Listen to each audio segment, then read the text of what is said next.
Good morning. Good morning. Good morning. Very, very good morning.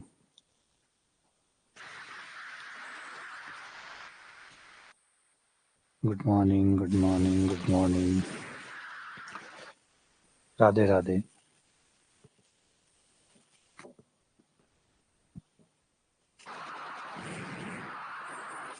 जय श्री कृष्ण. राम ही राम, राम ही राम.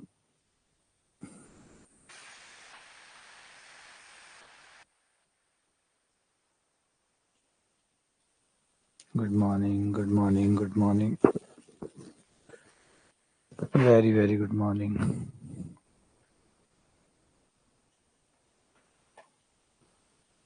सुबह की राधे राधे. और शुरू करते हैं. जहां तक कल हमने किया था वो तकरीबन हो गए थे 56 तक. हम 57 हो गए हमारे. 57 हो गए. आगे बढ़ते हैं 58 पर. Question number 58.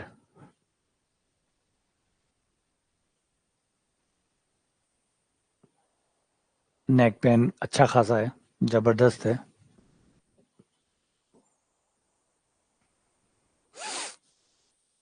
जबरदस्त है. आ जाओ. मोनोइड क्या होता है? मोनोइड इनमें से है. मोनोइड इनमें से कौन है? मोनोइड इनमें से कौन है? मोनोइड वो होता है जिसमें संवर्क होता है, साहचर्य होता है, तत्समक होता है. हाँ, बस 3 चीजें होती है: संवर्क, साहचर्यता और तत्समक. बस इतना ही. प्रतिलोम होने के बाद तो फिर वो ग्रुप में चला जाता है.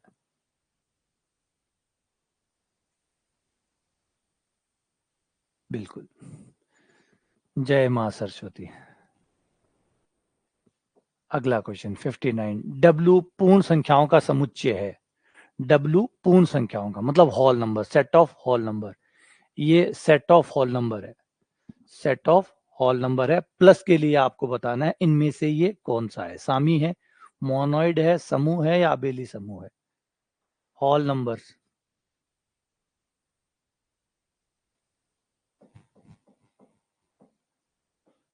होल नंबर इसमें 0 भी शामिल होता है. 0, 1, 2, 3.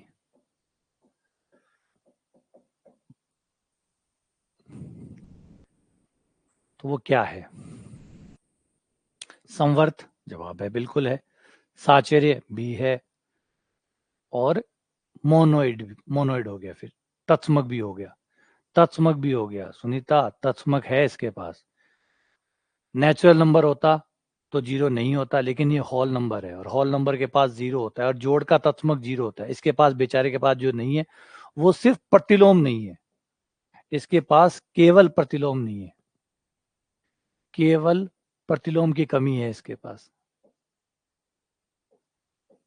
बाकी सब है इसके पास.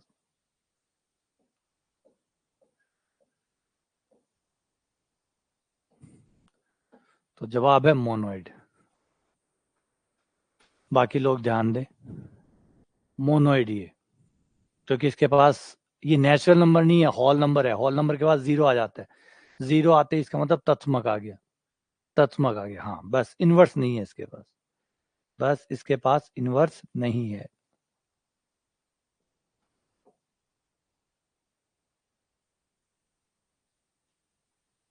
हाँ बिल्कुल. इसे थोड़ा सा जब ग्रुप थ्योरी आप करें ना, और ग्रुप थ्योरी के सवालों को जब पेपर में भी अटेम्प्ट करें तो थोड़ा ज्यादा सीरियस हो जाइएगा.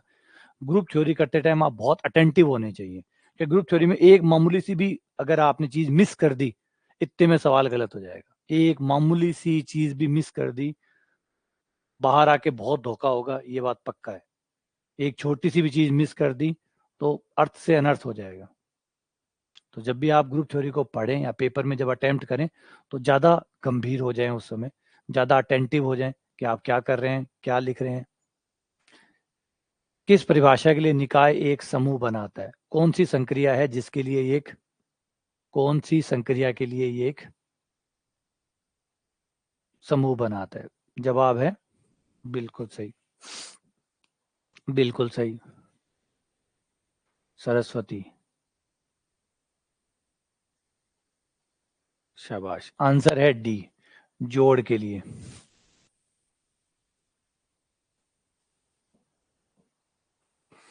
सी गलत क्यों है? अब एक एक पे बात कर लेते हैं। सी गलत क्यों है?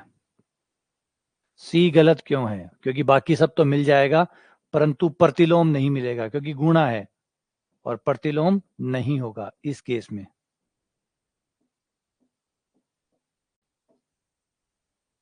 इस केस में प्रतिलोम नहीं होगा, सी केस में प्रतिलोम नहीं होगा। अच्छा, ए और बी केस में बताओ क्या दिक्कत आएगी? ए और बी केस में क्या दिक्कत आएगी? केस ए में संवर्त होगा नहीं होगा? संवर्त है या नहीं है? जवाब है बिल्कुल है। साचर्य है या नहीं है? बोला हाँ है। तत्समक, तत्समक,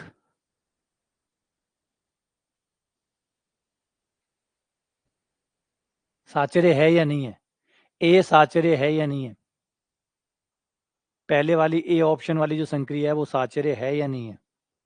जवाब है हाँ है। जवाब है। क्या दिक्कत आएगी ए के अंदर? ए के अंदर क्या दिक्कत आएगी?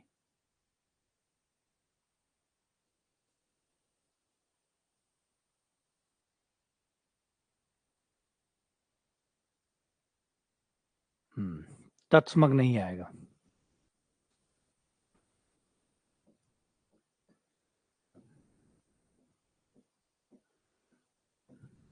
इसमें तत्समक नहीं है, और सेम यही बात, यही दिक्कत यहां आएगी। इसमें भी यही दिक्कत आएगी। इसमें भी तत्समक नहीं होगा, संवर्त होगा, साचर्य होगा, पर तत्समक नहीं होगा।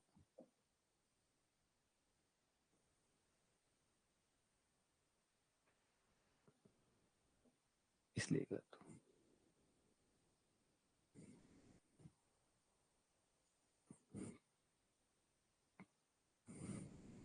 अगला, इस संक्रिया का तत्समक अवयव कौन सा है? इस संक्रिया का तत्समक अवयव कौन सा है?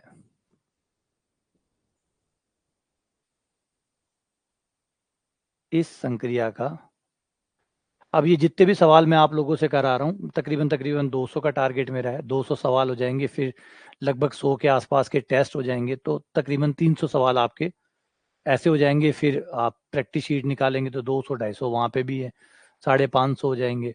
और फिर और चीज़ें अगर आप देखें थोड़ा बहुत और उसमें जो पढ़ाया हुआ है वीडियो में, वहाँ से मिल जाएंगे।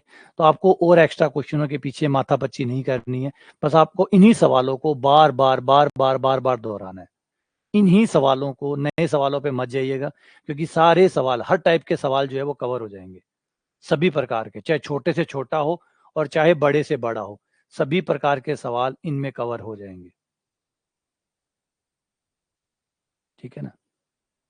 तो जहां भी सवाल हैं वहां से, सब जगह से मैं सवाल ले आऊंगा, सारे इधर उधर से जहां भी है सब आपके लिए ले आऊंगा। तो आपको जरूरत नहीं पड़ेगी कहीं इधर उधर घूमने की। आपको तो सिर्फ इतना करना है कि जो पढ़ाया है उनको दोबारा पढ़ो, बार बार पढ़ो, कई बार पढ़ो, ताकि अच्छे से समझ में आ जाए बस। बजाय आप लोग क्या करते हैं कि नॉर्मली जो पढ़ाया होता है उसको तो छोड़ दिया, अब जो नहीं पढ़ाया हुआ उसके पीछे भाग रहे हो और कुछ चीजें ढूंढ रहे हो और किसी की शीट्स निकाल रहे हो। वो टाइम वेस्टिंग है। आप 1000 सवाल निकाल लो, कोई काम के नहीं है। 100 सवालों को 2 बार या 3 बार निकालना बहुत बेहतर है, बजाय 300 सवालों को एक बार निकालना। तो ज्यादा रिपीट करने से फायदा होता है, ना कि हम दोहराने से फायदा होता है ना। आप गाड़ी चलाने सीखते हैं तो उसी रोड पे पहले दिन चलाते हैं, उसी रोड पे दूसरे दिन चलाते हैं, उसी रोड पे तीसरे दिन चलाते हैं, और सेम रोड पे बार बार चला रहे हैं, लेकिन आप बेहतर हो रहे हैं। तो हमारे बेहतर होने का तरीका यही होता है, रिपीटेशन। हम रिपीटेशन से बेहतर होते हैं, है ना? तो पुनरावृत्ति करनी है आपको।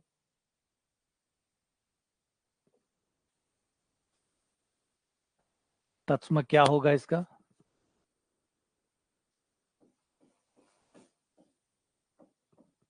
ये तत्सम की परिभाषा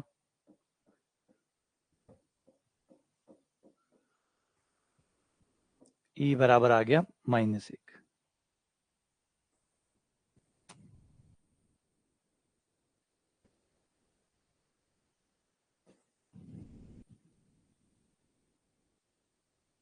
हाँ वही बता, ज्यादा के पीछे मत भागिएगा, ज्यादा के पीछे मत भागिएगा।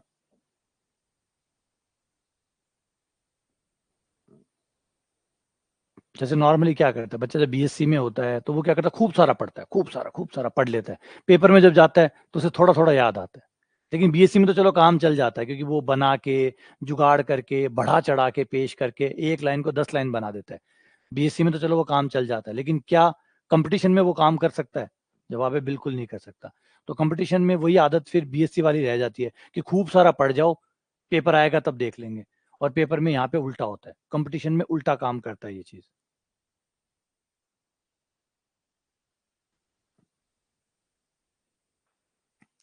इसे करो, याद करो कौन सा फॉर्मूला है।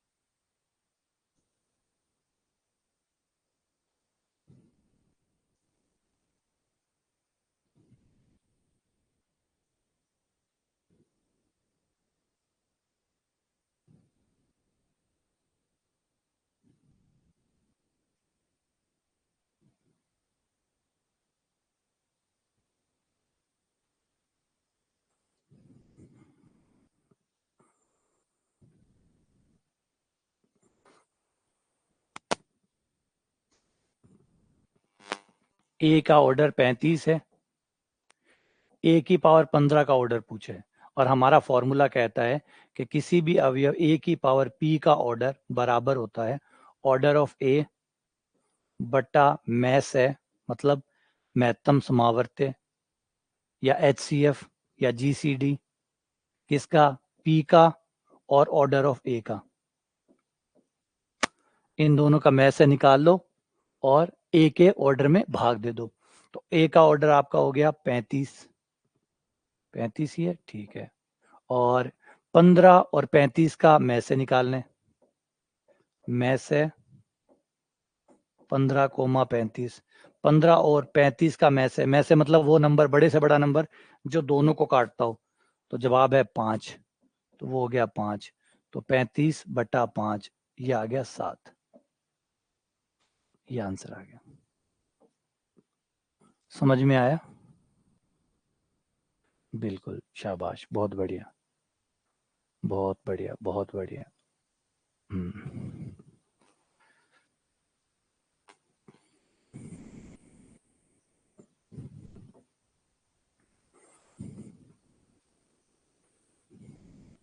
ये सवाल बहुत अच्छा सा पूछा है। देखो चीजें वही रहती है, चीजें वही रहती है, सवालों को घुमा घुमा के पेपर पूछता है। अब गौर करो, ये दिखने में, सुनने में अजीब सा लग रहा है, अजीब लग रहा है, लेकिन बिल्कुल अजीब नहीं है, बिल्कुल अजीब नहीं है। घुमा के पूछा गया, सिर्फ घुमा के पूछा गया। इसीलिए कहते हैं कि एक सवालों को जब बार बार निकालते हैं ना, तो सवाल के जो घुमाव है वो समझ में आने लग जाते हैं कि सवाल को अगर ऐसे पूछ ले तो क्या होगा, ऐसे पूछ ले। और पेपर सवाल आता कहाँ से बेचारा, ये तो सोचो। पेपर के पास नए सवाल आते कहाँ से? बस वही सवाल होते हैं, उन्हीं को वो इधर से कान पकड़ने के बजाय इधर से पकड़ लेता है। अब आपने इधर वाला कान पकड़ा हुआ, तो एक बार पढ़ते हो तो सिर्फ एक कान ही पकड़ में आता है, इधर वाला पकड़ में आता नहीं है। पेपर अगली बार इधर वाला पूछ लेता है, इधर वाला आपके कहीं होता नहीं है, पढ़ा हुआ नहीं होता। तो वो वही करना होता है, आपको सवालों को देखना होता है कि इसको कैसे घुमा घुमा के पूछ लेगा।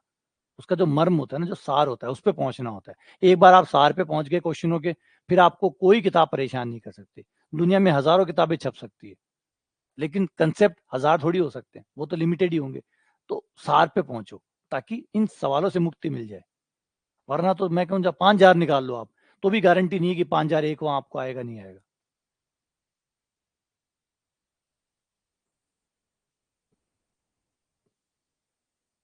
हाँ, अब क्वेश्चन में क्या पूछा है देखो। इसमें पूछा है कि एक गुणात्मक समूह इकाई के nवें मूलों का गुणन समूह है। ये चक्रीय हो गया, क्योंकि इकाई के मूल जो बनाते हैं वो हमेशा चक्रीय समूह बनाते हैं। तो ये हो गया चक्रीय समूह। और कितनी कोटि का हो गया? 9 कोटि का हो गया। कोटि 9 हो गई। कोटि कितनी हो गई? 9 हो गई। चक्रीय समूह होता है। इकाई के मूलों का समूह हमेशा चक्रीय होता है। इकाई के चाहे 2 मूल हो, 3 मूल हो, 4 मूल हो, 10 मूल हो, n मूल हो, इकाई के मूलों से बना समूह हमेशा चक्रीय होता है। इकाई के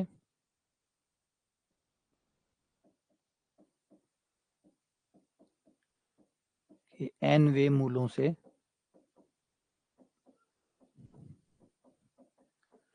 बना गुणात्मक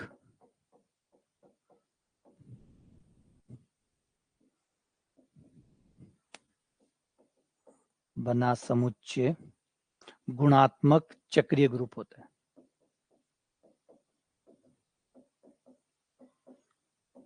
अब क्या क्वेश्चन ने क्या पूछा आगे? आगे क्वेश्चन ने क्या पूछा है? आगे पूछा 9 कोटि के अवयव। 9 कोटि के अवयव, गुरु की कोटि 9 है, ग्रुप की कोटि 9 है, 9 कोटि वाला अवयव मतलब जनक। 9 कोटि किसकी होगी? जनक की। जनक, क्योंकि जनक ही वो अवयव होता है जिसकी कोटि ग्रुप की कोटि के बराबर होती है।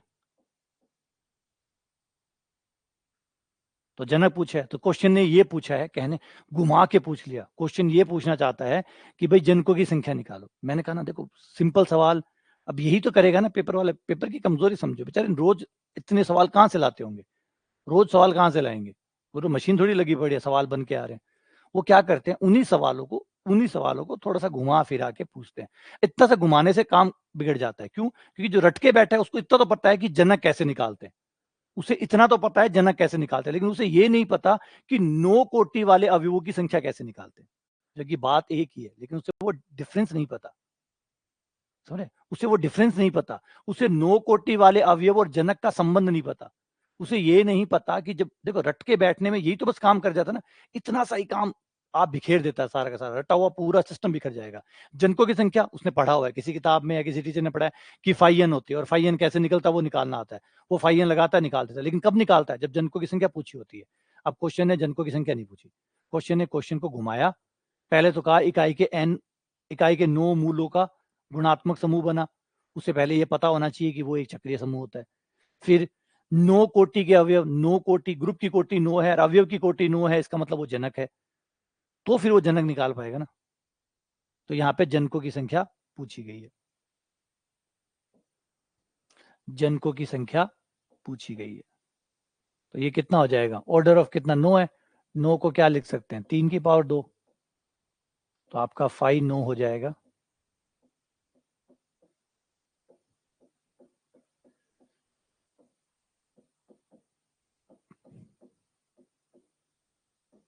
ये 6।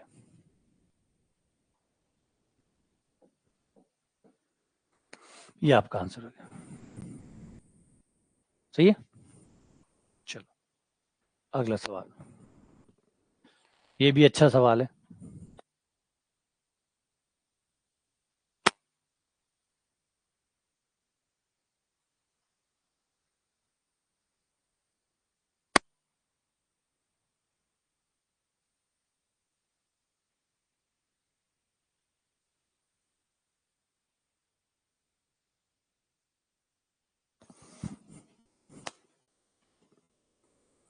ये बड़ा फेमस सवाल आता है कि बार बार पता नहीं कितनी बार मैं लेक्चरों के दौरान बोल चुका हूं कि पहला अक्रम विनिमय ग्रुप, सबसे छोटा अक्रम विनिमय ग्रुप 6 अवयवों वाला होता है। 6 अवयव वाला सबसे छोटा अक्रम विनिमय ग्रुप होता है, 6 कोटि वाला। 6 कोटि से पहले आपको कोई भी अक्रम विनिमय ग्रुप यानी नॉन अबेलियन ग्रुप आपको नहीं मिलता। 6 से पहले आपको कोई भी 6 से पहले मिल ही नहीं सकता। याद होगा आपको, ये बता चुका। क्यों? गौर करके देखो, 6 से पहले एक कोटि वाला तो ऑब्वियसली बात है क्रमविन में ही होगा। 2 कोटि वाला ऑर्डर 2 है, ऑर्डर अभाज्य संख्या है, अभाज्य संख्या मतलब चक्रीय है, चक्रीय मतलब आबेली है। 3 आ जाओ, 3 भी क्या है? अभाज्य संख्या है। अभाज्य संख्या है 3, 3 अभाज्य संख्या, तो 3 वाला भी चक्रीय होगा, 3 वाला भी चक्रीय होगा। फिर आप 4 पे आएंगे, 4 क्लाइन ग्रुप हो जाएगा जिसकी अलग ही महिमा है, वो भी बैठ जाता है। फिर आप आते हैं 5 वालों पे, 5 फिर अभाज्य है, अभाज्य है तो फिर चक्रीय है। 5 अभाज्य है मतलब चक्रीय बनाएगा, चक्रीय बनाएगा मतलब आबेली होगा। तो वो पांचों तक बुक हो जाते हैं, 1 से लेकर 5 तक बन ही नहीं सकता। कोई अक्रम विनिमय ग्रुप की जगह बसती नहीं है, तो फंस जाता है आगे। ठीक है ना।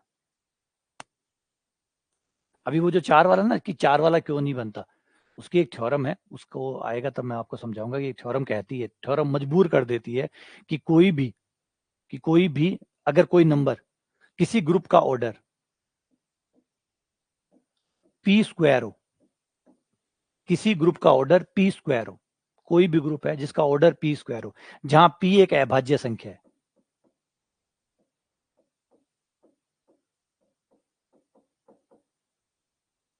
कोई भी ग्रुप ना, ये वन साइड थ्योरम नहीं है, ये साइलो थ्योरम का ही साइड इफेक्ट है। जो साइलो थ्योरम है उसका ये काउंटर रिजल्ट है, जो ये कहता है कि अगर किसी ग्रुप का ऑर्डर अभाज्य संख्या के स्क्वायर में आता है, ऐसे आता है, पी बराबर अभाज्य संख्या, अगर पी कोई अभाज्य संख्या इस तरीके का ऑर्डर है, तो वह ग्रुप हमेशा अबेलियन होता है।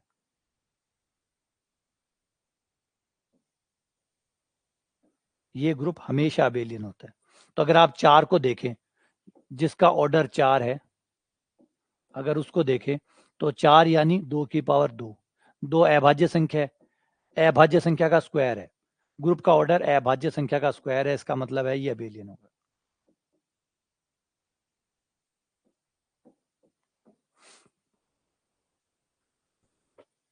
ये साइलो थ्योरम का रिजल्ट है एक। अभी साइलो थ्योरम जब जरूरत पड़ेगी, अभी तो मैं पहले एक बार वो जो जितना हमने बीएससी वाला पढ़ा है वो कवर कर रहा हूँ, फिर ये जब हो जाएगा तो साइलो थ्योरम पढ़ेंगे, फिर उस पर सवाल भी करेंगे, क्योंकि पहले ऑलरेडी इतना कुछ हो गया है कि उससे पहले पढ़ लें, वरना सारे मिक्स हो जाएंगे।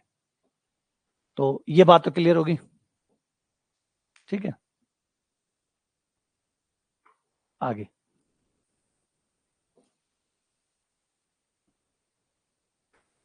यहाँ पे क्वेश्चन कह रहा है एच तथा के किसी आबेली समूह जी के दो अरिक्त उपसमुच्चय हो, एच के जी का उपसमूह हो, तो इनमें से कौन सी बात सत्य है। एच के जी का उपसमूह हो तो इनमें से कौन सी बात सत्य है। एच जी का उपसमूह है,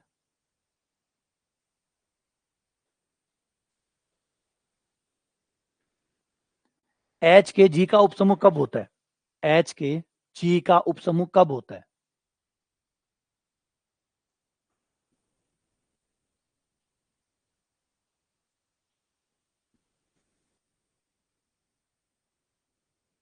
नहीं,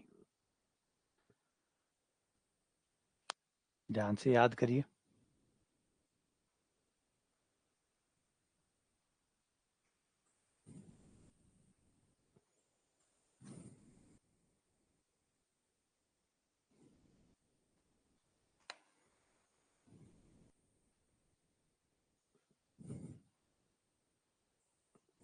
जवाब है नन ऑफ दीज,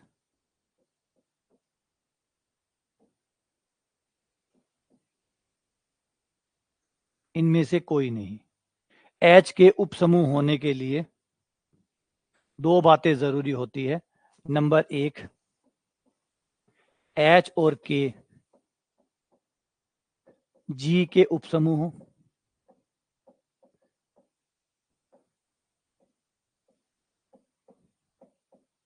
नंबर दो, एच के बराबर के एच हो,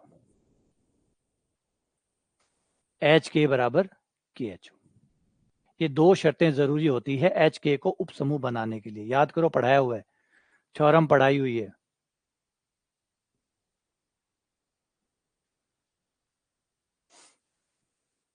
अच्छा, आबेली ग्रुप है, ठीक है, आबेली ग्रुप है तो बात हो गई।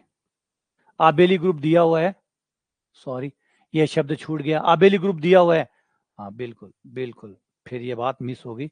आबेली ग्रुप दिया है तो ये ऑटोमेटिकली सही हो गया, क्योंकि अबेलियन दिया है, इसलिए ये बात अपने आप ही प्रूव हो गई। अब बची खाली पहली शर्त, और पहली शर्त जो है वो डी पूरी कर रहा है। देखो एक मामूली सा डिफरेंस जो है वो मरवा देता है इसके अंदर, ये देखो डी हो गया, बिल्कुल डी ऑप्शन जो है सही हो गया। छोटा सा देखो एक शब्द मिस हुआ, इतने में अर्थ का अनर्थ हो जाता है। इतना अटेंटिव रहना पड़ता है ग्रुप थ्योरी के अंदर, इतना ध्यान आपको रखना पड़ता है कि एक शब्द भी, देखो एक शब्द ने कहानी बिगाड़ दी, क्योंकि आबेली था, आबेली था तो एच के बराबर के एच होना ही होना है, तो ये शर्त तो ऑटोमेटिकली पूरी होगी क्योंकि आबेली है। खाली बची पहली शर्त, तो पहली शर्त डी बोल रहा है, पूरी होगी, है ना। तो बहुत ज्यादा एक एक शब्दों पे ध्यान देते हुए आगे बढ़ना है। अगला, 66। इसीलिए कह रहा हूँ ना, इनको दोबारा पढ़ोगे ना 2-3 बार आप, तब इनकी छोटी छोटी बातें जो है ना वो टिकेगी दिमाग के अंदर। एच के और एच यूनियन के जी के उचित उपसमूह हो तो इनमें से कौन सा कथन सत्य है? याद करो, एच यूनियन के जी का उपसमूह हो। यूनियन कब होता है? यूनियन कब होता है? इंटरसेक्शन तो हमेशा होता है। इंटरसेक्शन तो हमेशा होता है। इंटरसेक्शन तो हमेशा उपसमूह होता है, लेकिन यूनियन जो है वो एक स्पेशल केस के अंदर ही उपसमूह होता है।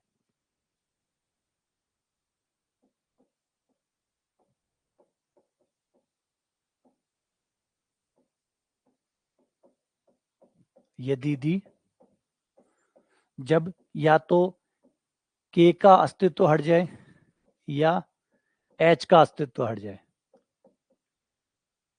एच के का उपसमुच्चय बन जाए या के एच का उपसमुच्चय बन जाए, मतलब दोनों में से कोई एक अपना बलिदान दे दे, तब ही यूनियन जो है वो एक उपसमूह बनता है। ठीक है ना?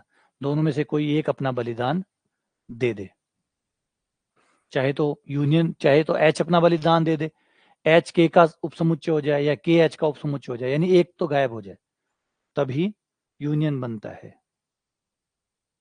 अगला, इसमें तो सारे ऑप्शन ही गड़बड़ है। ये पहले आ चुका है वैसे तो, इसमें एक शायद ये नॉट का चिन्ह था।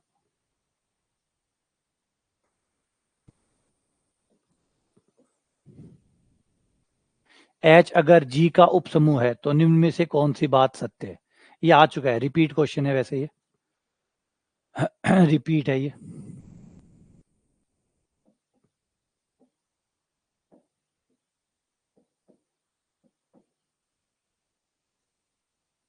था कि एच उपसमूह है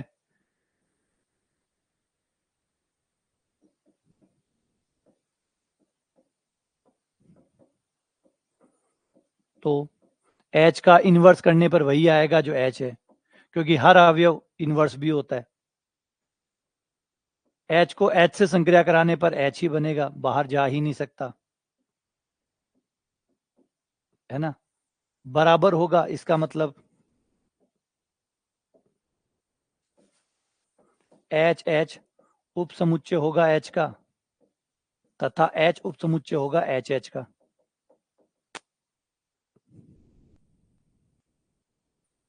तो आपका जो असत्य कथन हुआ वो हुआ डी।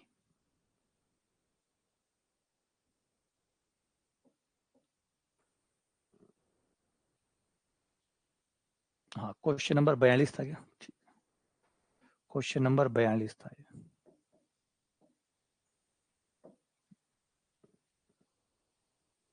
Question number 42।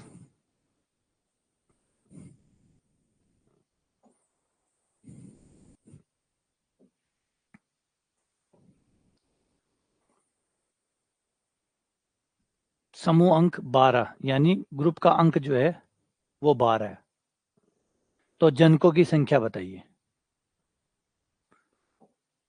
12, ग्रुप का ऑर्डर 12 है, समूह अंक मतलब ग्रुप का ऑर्डर, ग्रुप का ऑर्डर 12 है,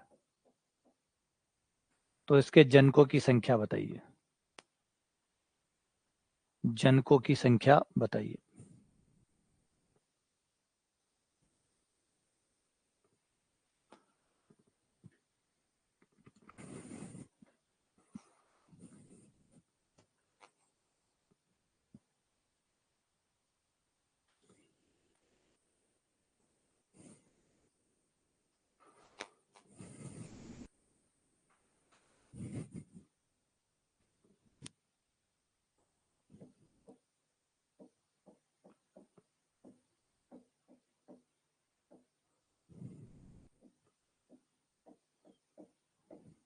फाइव 12 बराबर 12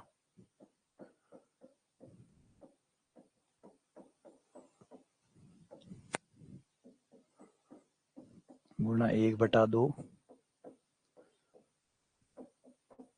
4।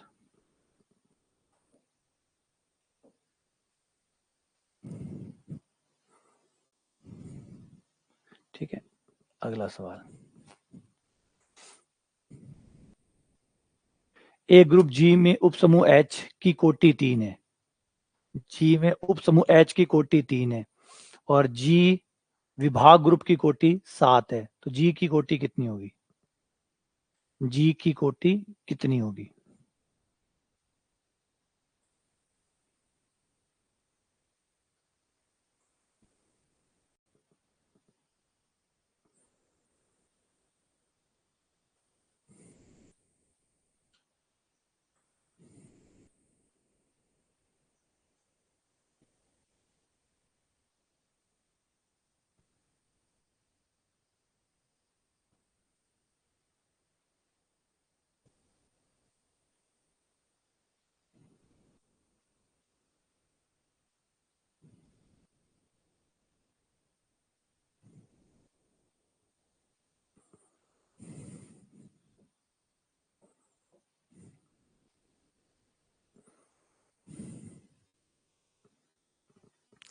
H की कोटि 3 है, यानी ऑर्डर ऑफ H बराबर 3 है।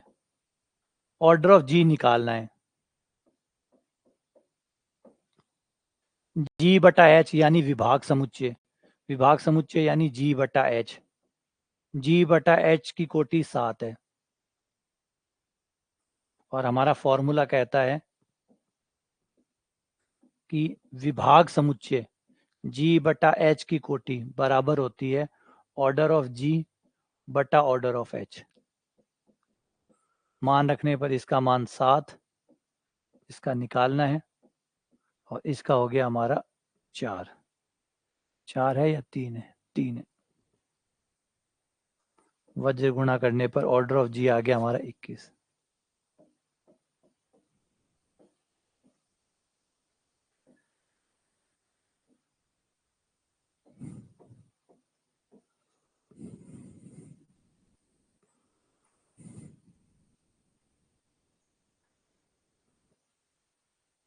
Z प्लस का इनमें से कौन एक जनक है? Z प्लस का इनमें से कौन एक जनक है?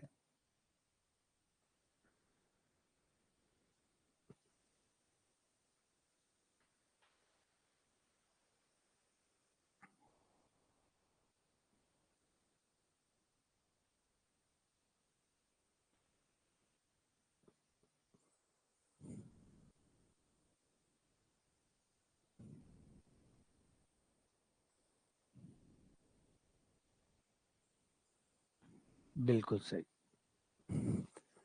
1। वैसे Z के 2 जनक है, ये चक्रीय ग्रुप है और अपरिमित चक्रीय ग्रुप है ना? अपरिमित है, और परमे के अनुसार जो अपरिमित चक्रीय ग्रुप होते हैं उनके 2 जनक होते हैं, एक 1 हो गया और एक -1।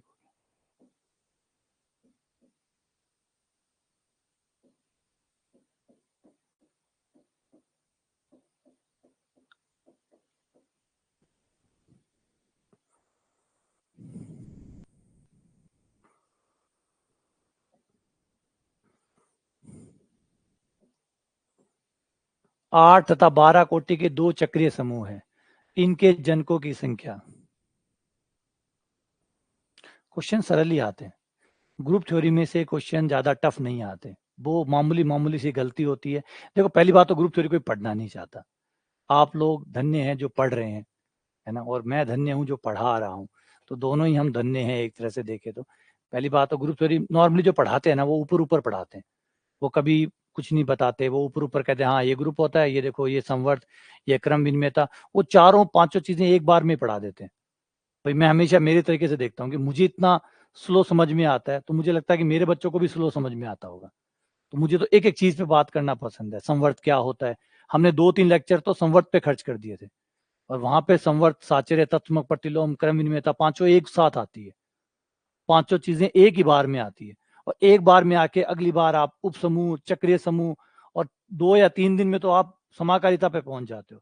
टीचर तो पहुंच जाता है, बच्चा कभी नहीं पहुंचता, और फिर वो जिंदगी भर उससे डरने लग जाता है। एक बचपन में मैंने कहावत सुनी थी जिसपे मैं बहुत अमल करता हूँ, कि जिसका नाम था लर्न फ्रॉम द बेस्ट। ये बहुत बहुत जरूरी चीज है।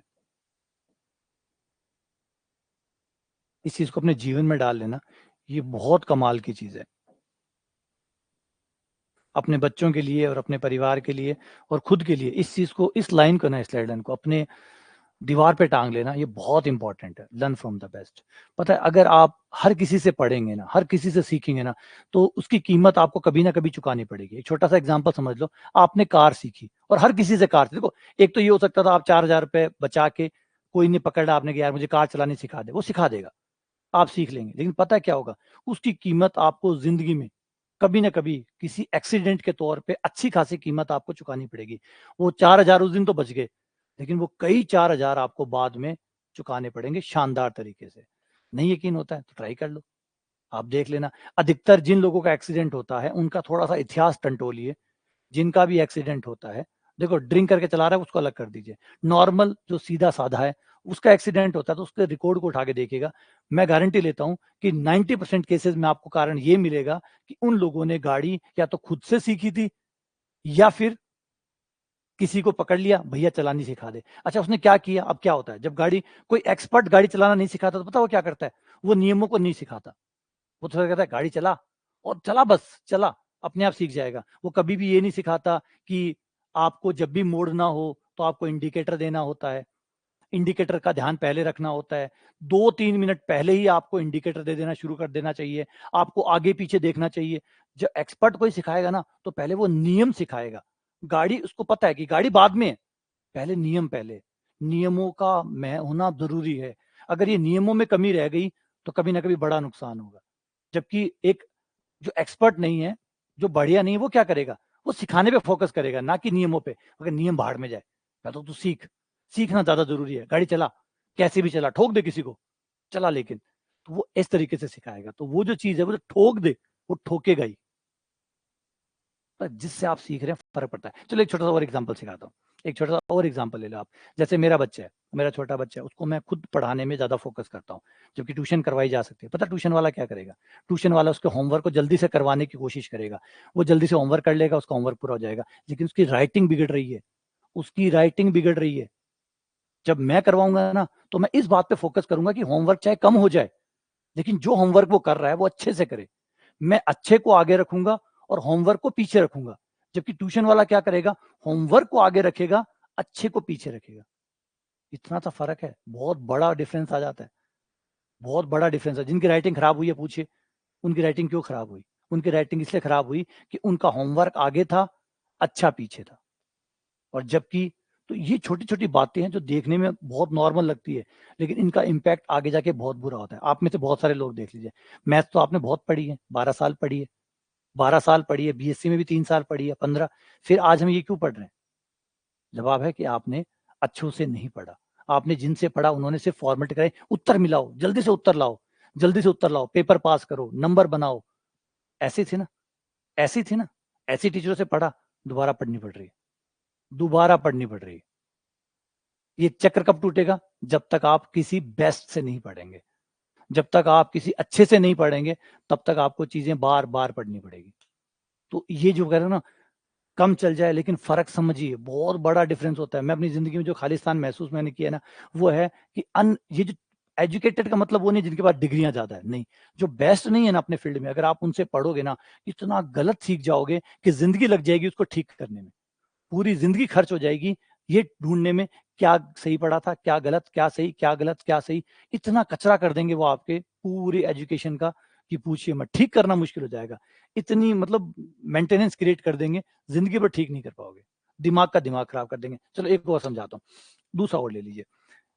जैसे एक टीचर होता है, वो हमेशा एक बात जानता है कि बच्चे का मोटिवेशन और उसका कॉन्फिडेंस नंबर 1 होना चाहिए, उसका कॉन्फिडेंस हमेशा ऊपर रहना चाहिए, उसका कॉन्फिडेंस हमेशा ऊपर रहना चाहिए, उसका मोटिवेशन हमेशा ऊपर रहना चाहिए, सीखने की आदत हमेशा ऊपर रहनी चाहिए। और गणित, बाकी सब चीजें पीछे है। अगर आप में पढ़ने की ललक जाग गई, पढ़ने की आदत पड़ गई, इच्छा होने लग गई पढ़ की, तो बाकी सब हो जाएगा। लेकिन एक अनएक्सपर्ट क्या करेगा, वो काम पे ज्यादा फोकस करेगा, 50 सवाल निकालो, 100 सवाल निकालो, 200 सवाल निकालो, खूब सवाल निकालो, खूब ये करो। वो गलत ट्रैक में डाल देगा। इससे क्या होगा, थोड़े दिन में आपको बोरियत आनी शुरू हो जाएगी। आपको जो काम जिंदगी भर करना है उसमें आप बोरियत महसूस करोगे, और जो आदमी बोरियत महसूस करेगा वो लंबा कैसे चल पाएगा, ये बताइए। आज एक बच्चे की पढ़ाई होती है, उसे कितने साल पढ़ना है, 12 साल स्कूल पढ़नी है, 3 साल आगे बीएससी करनी है, अगर वो बीएससी करता है तो 12 3 15, फिर एमएससी करता है तो 17 साल, उसे 17 साल पढ़ना है। अगर उसका मोटिवेशन और कॉन्फिडेंस अगर आपने एक बार छीन लिया तो 17 साल उसे गधे की तरह मार मार के चलाना पड़ेगा। और यही हो रहा है हमारा एजुकेशन सिस्टम में। देखो क्या करते हैं, टीचर मारते हैं, खूब मारते हैं और मार मार के पढ़ाते हैं। क्यों? क्योंकि उसका कॉन्फिडेंस, उसका मोटिवेशन, सीखने की इच्छा वो पहले मर चुकी है, अब वो गधा बन चुका है, और गधे को तो फिर मारना ही पड़ता है, तो वो अब वो गधे बना चुके हैं। जो अच्छे खासे बच्चे थे, बढ़िया इंटेलिजेंट बच्चे जिन हमने दिए थे स्कूल को, स्कूल ने उनको गधा बना दिया, और अब गधे की तरह उनको घसीट रहे हैं, मार मार के, मार मार के। और क्या कहते हैं, कल होमवर्क नहीं करके लाया तो मुर्गा बनाऊंगा, कल ये नहीं करके लाओ तो 4 डंडे मारूंगा, 5 डंडे मारूंगा, बाहर खड़ा रखूंगा। ये क्या कर रहे हैं, वो बच्चा थोड़ी रहा है, अब वो गधा हो गया है। तो गधे को ऐसे ही ट्रीट करते हैं, वैसे ट्रीट कर रहे हैं वो लोग।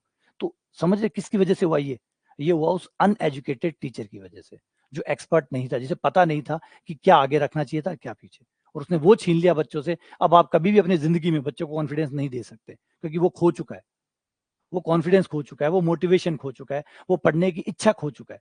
अब वो मरा हुआ सा हो गया, पढ़ाई के मामले में वो मरा हुआ सा है, और सब्जेक्ट्स के नाम से डरता है। ये वाला नहीं, मुझे नहीं पढ़ना, गणित मुझे नहीं पढ़नी, हिंदी मुझे नहीं पढ़नी, वो सब्जेक्टों से इतना डरा हुआ है कि वो कभी पढ़ाई के आसपास नहीं जा रहा। कारण किस लिए, कि आपने गलत लोगों से अपने बच्चे को पढ़वाया। नहीं पढ़वाते तो आपका बच्चा आज कम से कम अपनी चीजें तो बचा के रख लेता। वो तो एक दिन में पूरी पढ़ाई आप 1 साल में करवा सकते हैं, पूरी पढ़ाई, पूरी पढ़ाई। मैं इसलिए अपनी वाइफ को भी कहता हूँ कि कोई जरूरत नहीं है मेरा बच्चा घूमे फिरे मौज करे, 1 साल में सारी गणित करवा दूंगा उसको। 12 क्लास जितनी गणित है ना, 1 साल में करवा दूंगा। मौज करने दे इसको, इसका कॉन्फिडेंस नहीं जाना चाहिए, इसका मोटिवेशन नहीं जाना चाहिए, इसकी पढ़ने की इच्छा नहीं जानी चाहिए। अगर ये बची हुई है ना, 1 साल में 12 क्लास जितना है ना गणित, 1 साल में करवा दूंगा। ये इंपॉर्टेंट बात है जो आपको सीखनी है अपने बच्चों के लिए, और अपने परिवार के लिए, और खुद के लिए, कि गणित क्या है, 1 साल का काम है। 1 साल अपने बच्चे को बिठाइए, खुद से पढ़ाइए, 1 साल में बच्चे को सब कुछ करवा दोगे आप। 12 12 साल की जरूरत नहीं है आपको। लेकिन प्रॉब्लम है कि उन गलत टीचरों से पढ़वाना बहुत खतरनाक होगा, और देखना कभी इसका नुकसान यही होता है। अच्छा, आगे क्या था इसमें, ये है 8, ये है 12, दो चक्रीय समूह है, इनके जनकों की संख्या, इसके जनक कितने आ जाएंगे।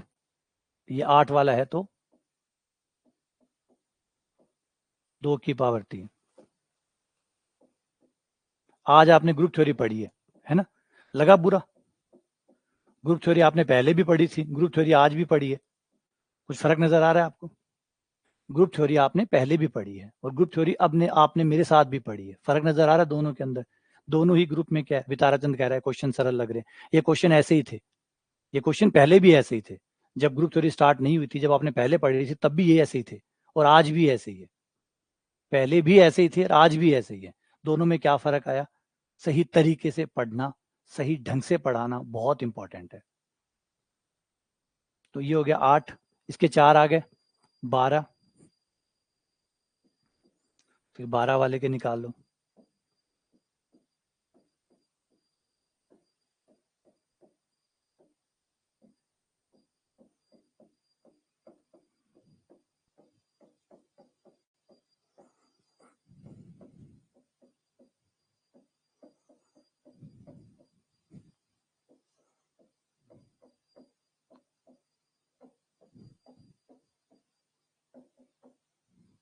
चार, तो देखो दोनों के जनक बराबर है, तो समान है।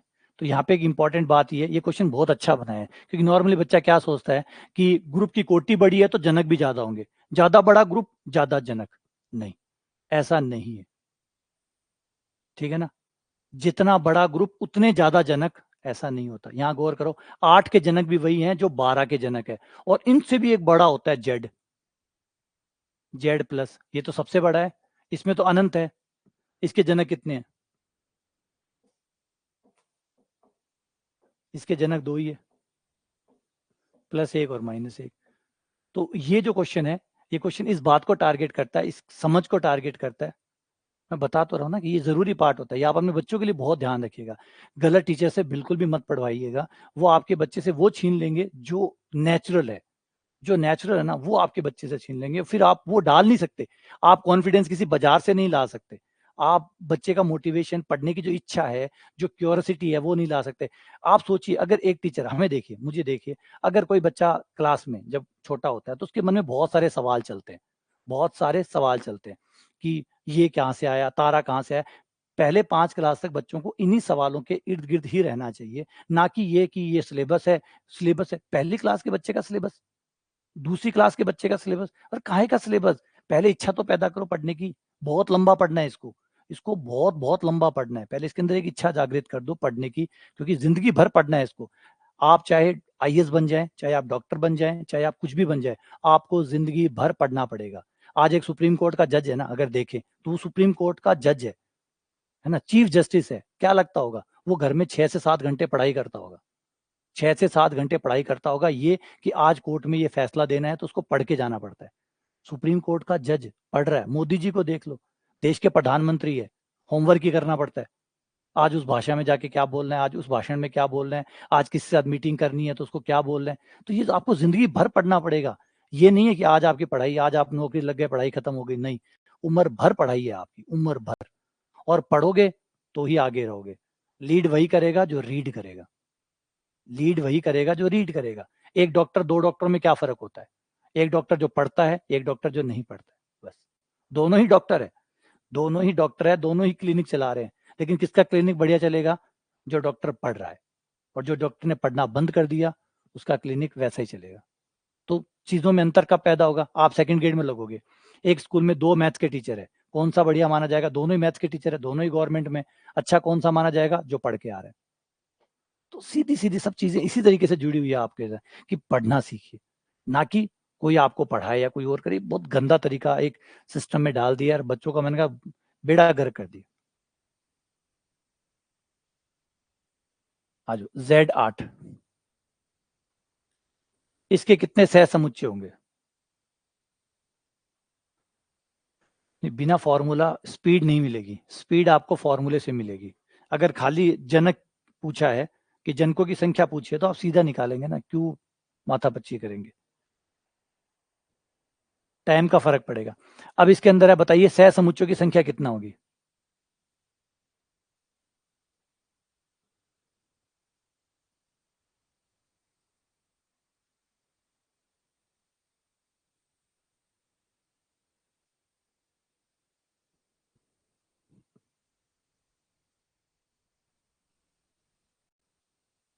तो ये कितना है? 8 ऑर्डर का।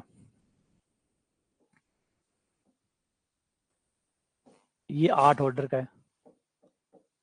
H 2 ऑर्डर का है। तो कितने सह समुच्चय बनेंगे? यानी G/H। सारे सह समुच्चय किस में होते हैं? विभाग समुच्चय में। सारे सह समुच्चय कहाँ होते हैं? विभाग समुच्चय में। तो कितने होंगे? 8/2 यानी 4।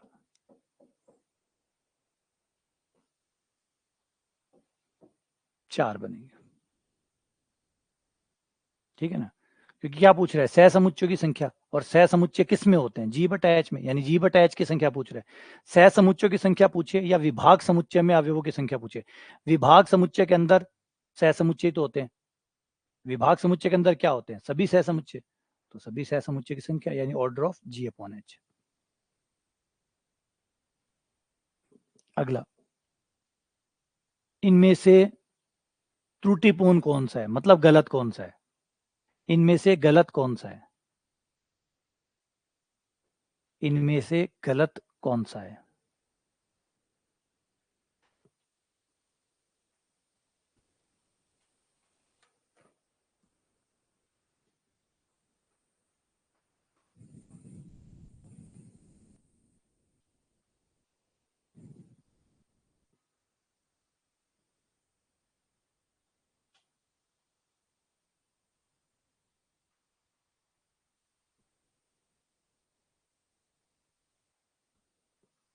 सबके सब सही है,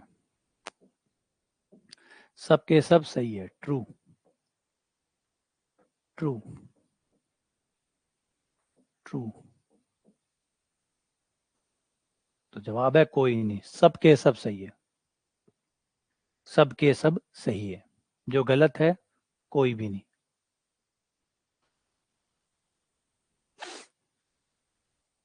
ठीक है ना, कल करवाए थे ये, याद करो, कल करवाया था सवाल, बस यही सवाल तो घूमते रहेंगे अभी। कल ये था, कल इसमें करवाया था हमने एक ऑप्शन में। अब यहाँ पे आप दोनों तरफ बी इनवर्स की संक्रिया करवा देंगे, और बी इनवर्स की संक्रिया कराने पर एच आ रहा है, इसका मतलब ए बी इनवर्स एच का अवयव है। यहाँ पे आप दोनों तरफ बी इनवर्स की संक्रिया करवा देंगे, ठीक है। यहाँ पे आप इसके अंदर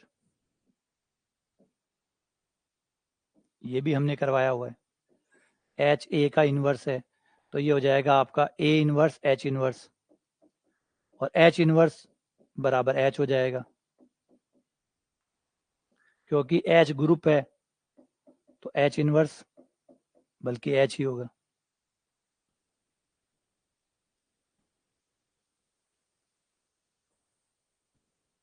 कौन सा फॉर्मूला लगाया आपने यहाँ पे? ए बी का इनवर्स बराबर बी इनवर्स ए इनवर्स।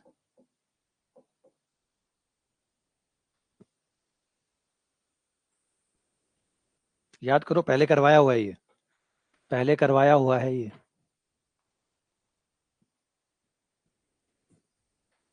अगला, इसके जनक कौन कौन है? इसके जनक कौन कौन है?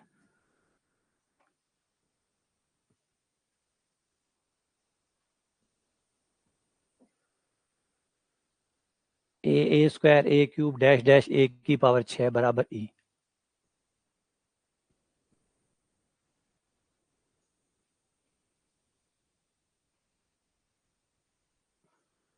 क्योंकि मेरे जो लाइफ में एक सबसे बड़ा ड्रॉबैक रहा कि मुझे हर कैसे टीचर मिले पहले, फिर हर किसी टीचर से क्या होता है, पहले आप लर्न करते हैं, फिर जब आपको पता चलता है कि उन्होंने जो पढ़ाया था वो गलत था, फिर आपको अनलर्न करना पड़ता है, फिर रीलर्न करना पड़ता है। तो आपका जो प्रोसेस है, जो 1 साल में खत्म होने वाला था, वो 3 साल पे चला गया। पहले आपने क्या किया, गलत आदमी से सीखा, क्योंकि जो सिखा रहे आप यही मान के चल रहे हैं कि वो सही सिखा रहे हैं। फिर आप में अक्ल आई कि अरे यार इसने तो गलत सिखा दिया, इसको ठीक करो। फिर आपने अनलर्न किया, अब खाली हो गए, जो लिया था वापस छोड़ दिया, अब दोबारा से पढ़ो, फिर रीलर्न किया, दोबारा से पढ़ना शुरू किया। अब देखो आपका प्रोसेस कितना लंबा हो गया, गौर करो आपका प्रोसेस कितना लंबा हो गया। ये मेरे साथ हुआ पहले, क्योंकि उस समय इतनी समझदारी नहीं थी ना। और दूसरी बात, जैसे मैं हमेशा कहता हूँ कि ये चीज जो होती है ना, ये आपके माँ बाप से आती है। माँ बाप प्यार सबको करते हैं, कोई कमी नहीं है, लेकिन प्यार करने का मतलब है ना, प्यार करने का मतलब ये नहीं होता कि वो समझदार भी है। तो समझदारी और भी चीजों में देखी जाती है, वो निर्णय कैसे लेते हैं, ये चीजें उनको पता है या नहीं पता, है ना। प्रेम को मैं किसी प्रकार से संदेह के घेरे में नहीं ले रहा, वो बेहतर है, और बहुत जी जान से ज्यादा प्यार माँ बाप अपने बच्चे को करते हैं। लेकिन बात जब समझदारी की आती है, तो वहां पे समझदारी ही काम आती है, प्रेम काम नहीं आता। प्रेम की जगह प्रेम काम आता है, और समझदारी की जगह समझदारी काम आती है। तो क्योंकि वो ये नहीं जानते थे कि भाई हमेशा एक बढ़िया टीचर से सिखवाना चाहिए बच्चे को, ना कि हर कोई से। उनको लगता था बच्चे को पढ़वा दो बस, कोई पढ़ाए पढ़वा दो, पढ़वा दो, बच्चा पढ़ रहा है बस ठीक है। उनके लिए पढ़ाई इंपॉर्टेंट होती थी, सही तरीका इंपॉर्टेंट नहीं होता था, जिससे हर बच्चे को 3 चक्रों में से गुजरना पड़ता है। आप लोगों की पढ़ाई खराब क्यों हो रही है कि अब आप ये 3 चक्रों से गुजर रहे हैं। अब आपको पहले ये ढूंढना पड़ता है कि आपने क्या गलत पढ़ा है। दिक्कत अब यहाँ आ रही, आप यहाँ अटके पड़े। अब आपको पता ही, कभी कोई पढ़ाता है तो आपको पता चलता है अरे यार ये गलत पढ़ लिया था मैंने, ये मुझे गलत पढ़ाया गया था, ये मुझे गलत पढ़ाया गया था।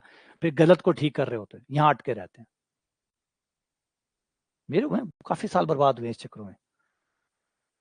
गलत आदमियों ने गलत पढ़ा दिया, फिर उसको गलत को ठीक करने करने में समय लग गया। 6 है तो देखो, जिनकी कोटि 6 के साथ, जिनकी पावर 6 के साथ महत्तम समावर्त्य 1 देती है, वो है। तो एक तो ए हो ही गया, ठीक है। एक ए स्क्वायर का 6 के साथ नहीं, A3 नहीं, A4 नहीं, A5। ये 2 हो गए, ए और ए की पावर 5। वैसे प्रतिलोम के हिसाब से भी देख सकते हो। अभी तो जिससे चल रहा है ना उसी से शुरू कर दो, अभी जो चल रहा है ना उसी के साथ शुरू हो जाओ, यहाँ से ही शुरू कर दो। अभी तो यहाँ से ग्रुप थ्योरी जो चल रही है ना उसको पढ़ लो, फिर अभी नया सीनियर में भी नया टॉपिक शुरू हो जाएगा, और कॉलेज में भी नया टॉपिक शुरू हो जाएगा। फिर वो जो नया टॉपिक आए वहां से शुरू कर देना। एक बार इसको पीछे जो हो गया उसको कोई बात नहीं, जाने दो। वापस जब आएंगे तब इसको देखेंगे। अभी तो जो नया टॉपिक आए उसके साथ कनेक्ट हो जाओ, ताकि ना तो तुम पीछे रहो ना मैं आगे रहूं, दोनों बराबर में चले। क्योंकि अब मंडे से नया टॉपिक शुरू हो जाएगा, उसमें फलन शुरू हो जाएगा, इसमें फलन कल ही शुरू हो जाएगा। फलन तो फलन अभी तो असमी का चल रहा है, आज असमी का की लास्ट क्लास होगी, कल से फलन स्टार्ट हो जाएगा। तो सीनियर में फलन स्टार्ट हो जाएगा, और अभी ये 2-3 दिन अभी ग्रुप थ्योरी और चलेगी। मंडे से ग्रुप थ्योरी भी नया शुरू हो जाएगा, नया टॉपिक, तब फिर उसके साथ नए टॉपिक में जुड़ जाना। यहाँ पे पूछा कि किसकी जनक कौन है, और जनक की परिभाषा क्या होती है, कौन कौन जनक होता है। ए की पावर पी जनक है।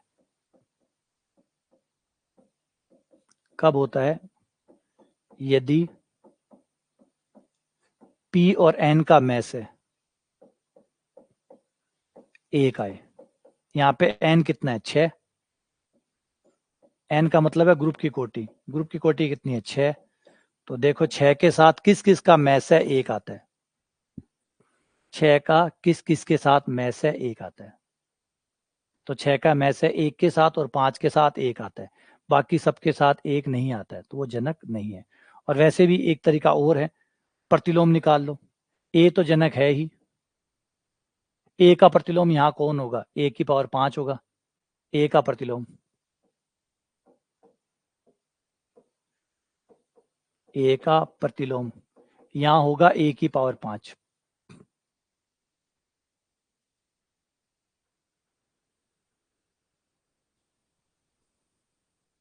न्यू टॉपिक, अभी तो सीनियर में तो फंक्शन चलेगा, आप फंक्शन पढ़िए, आप फंक्शन पढ़िए अभी तो।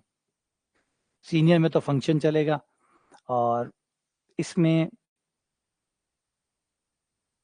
शुरू कर देते हैं। कोई सा भी एक बीटा गामा ले लेंगे, बीटा गामा स्टार्ट कर लेंगे।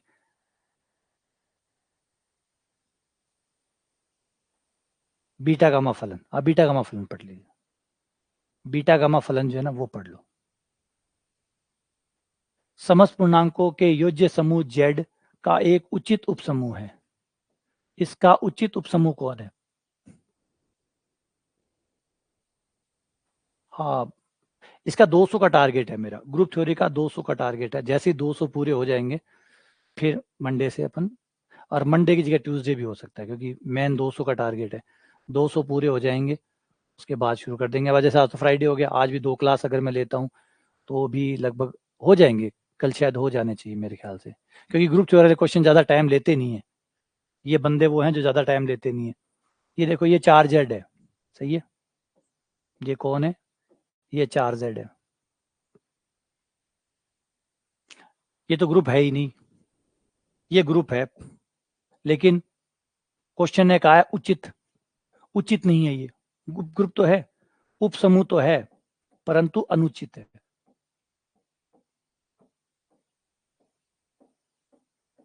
परंतु अनुचित है।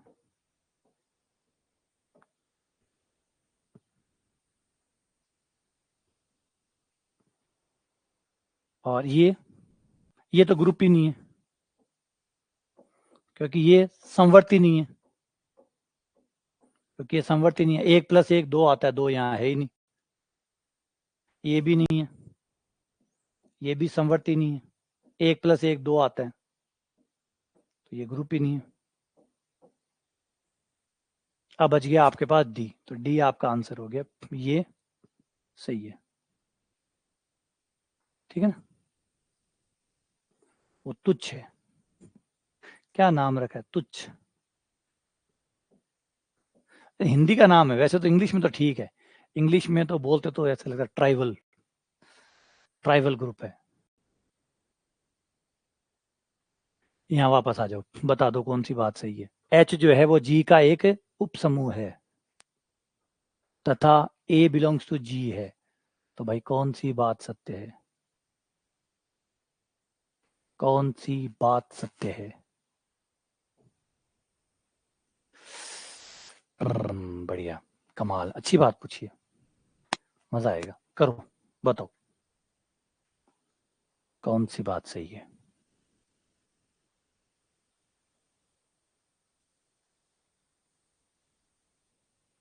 हम्म, ध्यान से दिमाग लगाओ, जल्दबाजी ना करो, जल्दबाजी ना करो भाई, जल्दबाजी ना करो। सुनीता जल्दबाजी नहीं। यार एक, या तो आप लोग है ना वो लेक्चर वापस नहीं देखते हो, आप बेईमानी कर रहे हो, है ना। मतलब मारवाड़ी में बोला रूंगशी कर रहे हो, भयंकर रूंगशी कर रहे हो थे, वीडियो पाछा कौन देखो, अब बात पक्की है। हाँ हाँ, थे तकड़ी रूंगशी कर रहे हो,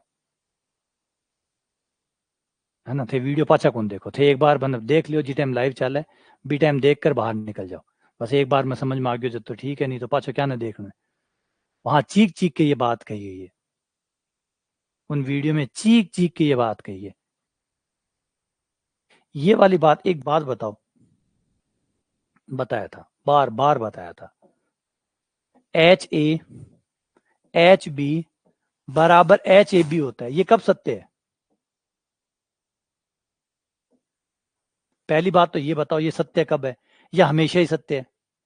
क्या ये हमेशा सत्य है?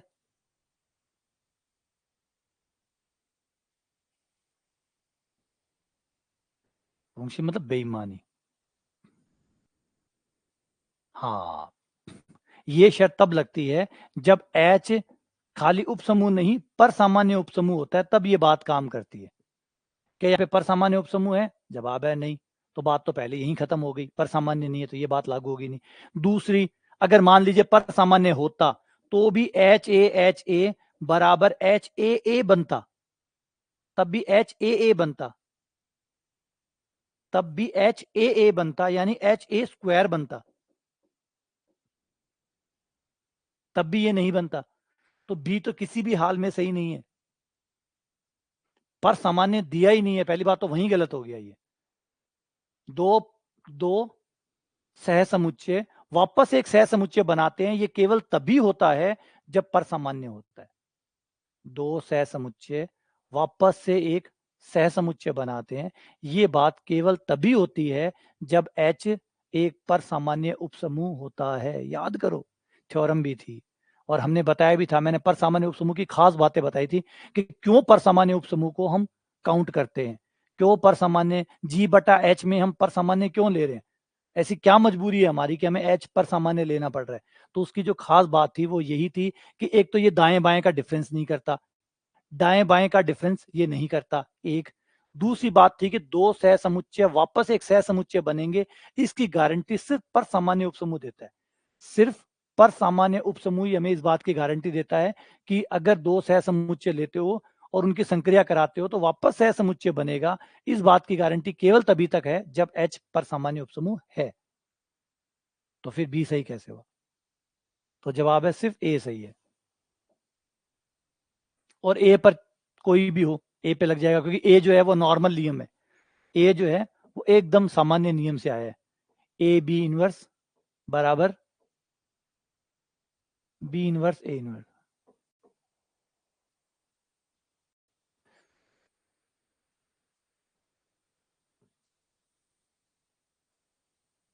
ये जो वो वीडियो है ना, उन वीडियो का भी अभी तक आपने जो पढ़ा है वो 100% है, और जो ग्रहण किया है वो सिर्फ 10% है। जो अभी तक हमारी क्लासेस हो चुकी है, उन क्लासेस में आपने जो पढ़ा है वो तो 100% है, लेकिन जो समझा है वो सिर्फ 10% है, 90% बाकी है ना। पढ़ाई को समझने में कन्वर्ट करो, क्योंकि ये बात अगर है तो इसका मतलब ये है कि आप लोगों ने पढ़ा तो है लेकिन समझा नहीं है। आपने ये नहीं समझा कि पर सामान्य उपसमूह क्यों बना रहे हैं। आगे किसी परिमित समूह जी, इसीलिए कहता हूं बार बार पढ़ो, बार बार पढ़ोगे तो पढ़ाई समझदारी में कन्वर्ट होती जाएगी।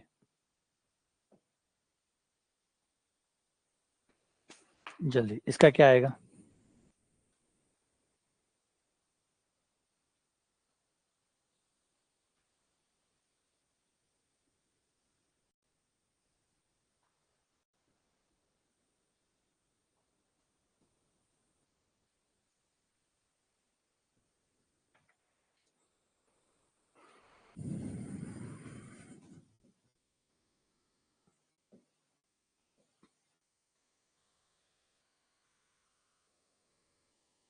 सूचकांक, इंडेक्स। इंडेक्स किसे कहते हैं? इंडेक्स होता है हमारा G/H। विभाग समुच्चय में अवयवों की संख्या इंडेक्स कहलाती है। विभाग समुच्चय में अवयवों की संख्या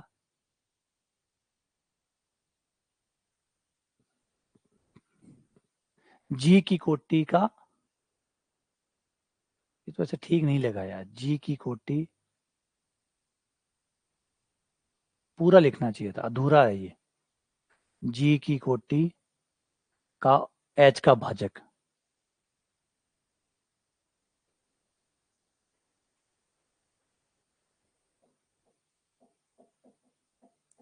एच का भाज्य के बजाय भागफल, पूरा लिखना चाहिए था, गलत है ये वैसे तो, है ना, वैसे गलत है, पूरा कहना चाहिए था जी की कोटि का भाजक। जी की कोटि का भाजक तो कहीं भी हो सकता है, भाजक तो कहीं भी हो सकता है। मान लो ऑर्डर ऑफ जी जो है वो 12 है, ऑर्डर ऑफ जी जो है वो 12 है। अब 12 है तो इसका मतलब ये थोड़ी सूचकांक 2 हो गया, सूचकांक 2 भी हो गया, 3 भी हो गया, 4 भी हो गया।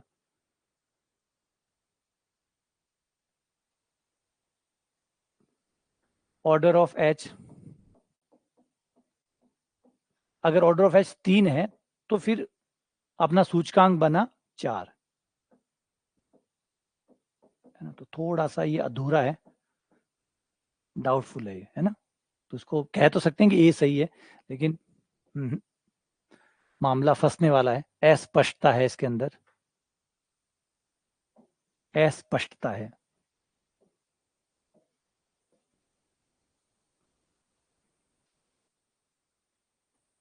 कुछ नहीं होता, आप जब दोबारा जाते हैं ना, आपको किसी विज्ञान की जरूरत नहीं है। जब भी आप कोर्स को दोबारा पढ़ते हैं तो अगली बार जब जाते हैं ना, तो जो चीजें देखी हुई होती है ना, उन पे ध्यान जाता ही नहीं है। ध्यान हमेशा उन पे जाता है जो नहीं देखी हुई है, जो नहीं समझ में आई है। कभी देखिए, जब आप रिविजन करते हैं, जब आप रिविजन करते हैं तो जो चीजें आपको पहले से आती है उन पे ध्यान नहीं जाता, ध्यान उन पे जाता है जो आपको नहीं आती है। तो रिविजन इसीलिए करते हैं आप लोग, रिविजन आप इसीलिए करते हैं कि आपको पता चल जाए कि आपको क्या क्या नहीं आता। क्योंकि जो आ रहा होता है वो आप कहते हैं हाँ ये आ रहा है, ये आता है मुझे, ये आता है मुझे, तो आप कहाँ रुकते हैं? आप वहां रुकते हैं जहां नहीं आता है, या जहां ग्रे एरिया है, जहां डाउट है, वहां आपका रुकता है। तो यही होता है रिवीजन में। जब सेकंड टाइम आप पढ़ेंगे, चीजों को दोबारा पढ़ेंगे, तो जो जो आपको आती होगी वहां वहां से तो आप डायरेक्ट निकल जाएंगे, लेकिन जो नहीं आती होगी वहां रुक जाओगे, वहां रुक के उसको देखोगे, ठीक करोगे, बस ऐसे ही करना होता है। हाँ, जब दोबारा पढ़ते हैं गौर करो, आप अपने खुद का ही सिस्टम है आपका। याद करिए, जब भी आप स्कूल में या कॉलेज में जब रिवीजन करते थे पेपर के टाइम पे, क्या पढ़ते थे आप?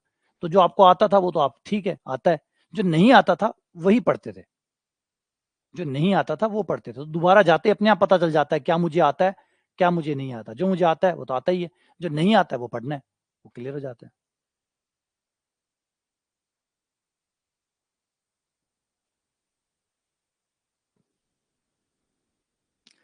जी की कोटि 13 है, तो जी क्या होगा? ये अभाज्य हो गया, देखो 13 अभाज्य संख्या है, 13 अभाज्य संख्या है। और अभाज्य संख्या का कोटि का ग्रुप चक्रीय होता है, और जो चक्रीय होता है वो अबेलियन होता है, इसलिए सी सही होगा। इसलिए आपका आंसर सी सही होगा, सी सही होगा। क्योंकि जो 13 का होगा अभाज्य होगा, और अभाज्य कोटि का ग्रुप चक्रीय होता है, अभाज्य कोटि का ग्रुप चक्रीय होता है, और चक्रीय ग्रुप अबेलियन होता है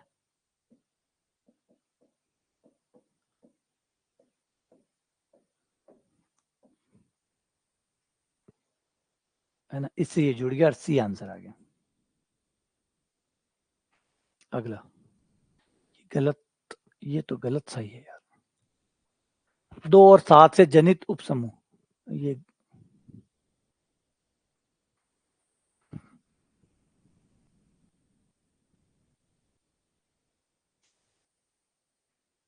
देखो, क्लासेस का टाइम कोई भी कर लो, किसी ना किसी को कोई ना कोई परेशानी पक्की है।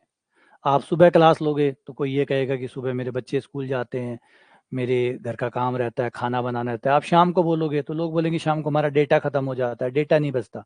दोपहर में आप बोलोगे तो आपको हम स्कूल में होते हैं, कोचिंग में होते हैं, वहाँ पढ़ रहे होते हैं।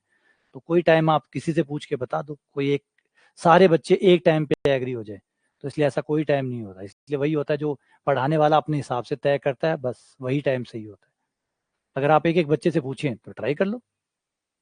एक एक बच्चे से अगर पूछ के आप टाइम सेट करें तो टाइम सेट हो ही नहीं सकता, क्योंकि ऑब्वियसली बात है, अगर कोई कहे चलो सुबह सेट हो गया, मान लीजिए 100% बच्चों ने कह दिया सुबह हो जाए, तो सुबह में भी कंफ्यूजन शुरू हो जाएगा। कोई कहेगा 7 बजे, कोई कहेगा 8 बजे, कोई कहेगा 8:30, कोई कहेगा 9 बजे, कोई कहेगा 6 बजे, कोई कहेगा 5 बजे, तो वो शुरू हो जाएगा, है ना। तो वो कई टाइम नहीं है, बार बार हम टाइम नहीं बदल सकते, फिक्स टाइम पड़ा है वो पड़ा रहने दीजिए, और पिछले 1 साल से यही चल रहा है, तो ना बदलें तो ज़्यादा ठीक है। और वैसे भी अब, हाँ, हमारी 3 क्लासेस होती है, एक सुबह, एक दोपहर में, और एक शाम को, ये 3 क्लासेस हमारी चलती हैं। हमने अब यही डिसाइड कर रखा है कि भाई कोई लाइव ले सके तो लाइव लो, नहीं तो रिकॉर्डेड ले लो, है ना। सबके लिए लाइव पॉसिबिलिटी नहीं होती, तो आप उसके हिसाब से ले लो।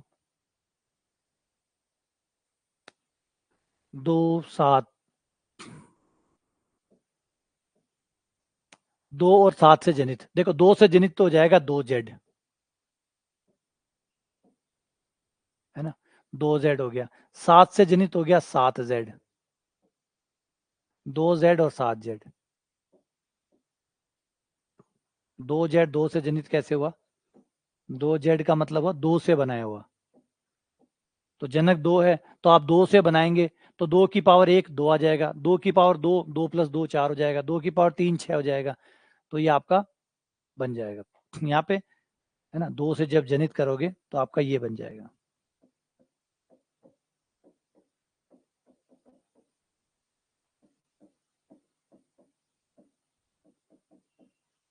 ये आपका 2 से जनित हो जाएगा, और 7 से जनित वाला वो हो जाएगा। अब क्वेश्चन ने ढंग से नहीं पूछा, मामला जमा नहीं कि क्या पूछ रहे हैं। ये 7 से जनित हो गया,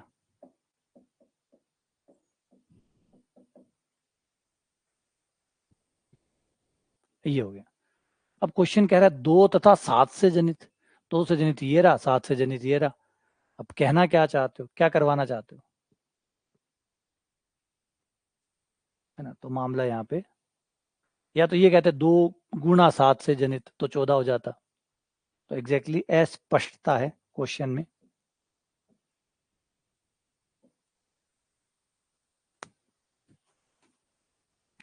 क्वेश्चन में अस्पष्टता है।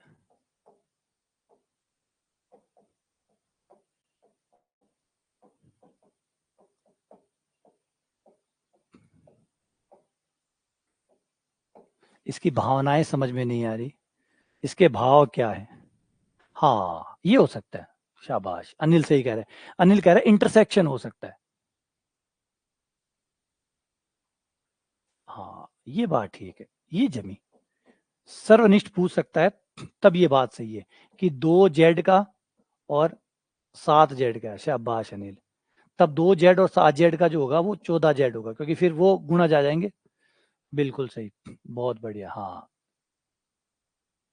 बिल्कुल रीना, शाबाश रीना, शाबाश अनिल, एकदम सही। इंटरसेक्शन पूछेगा तो ये सही है, हाँ अब ठीक है। तो यहाँ पे जो वर्ड है शायद वो सर्वनिष्ठ वर्ड जो है वो बीच में से खा गया, इस वजह से हो गया। अब ठीक है, 2Z और 7Z का कॉमन निकालोगे तो 14Z आ जाएगा, ये सही है ना। तो अस्पष्टता दूर करने के लिए सर्वनिष्ठ ले लो, उससे ठीक हो जाएगा। अगला, यहाँ गुणन 5 है, x5 नहीं है, ये गुणन 5 है। इसके जनक बताओ, इसके जनक कौन कौन है, गुणन 5 के जनक कौन कौन है।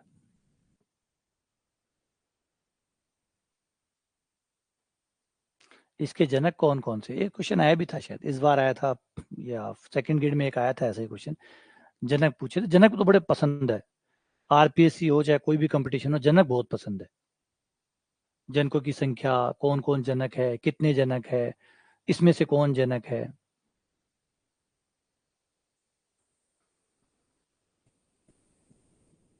गुणन 5 है, गुणन 5 क्या होता है, गुणन 5 क्या होता है।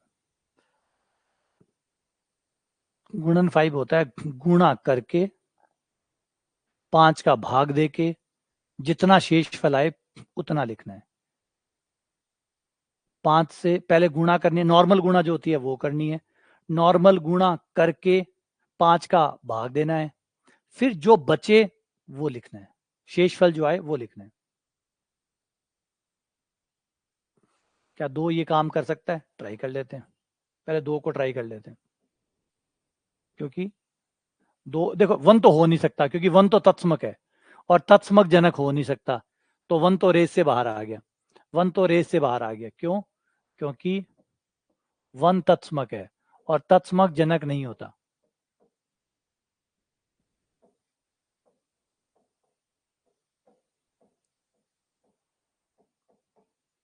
तो ये तो रेस से बाहर आ गया। 2 को ट्राई करें, 2 की पावर 1 में ये खुद 2 आ गया, ठीक है।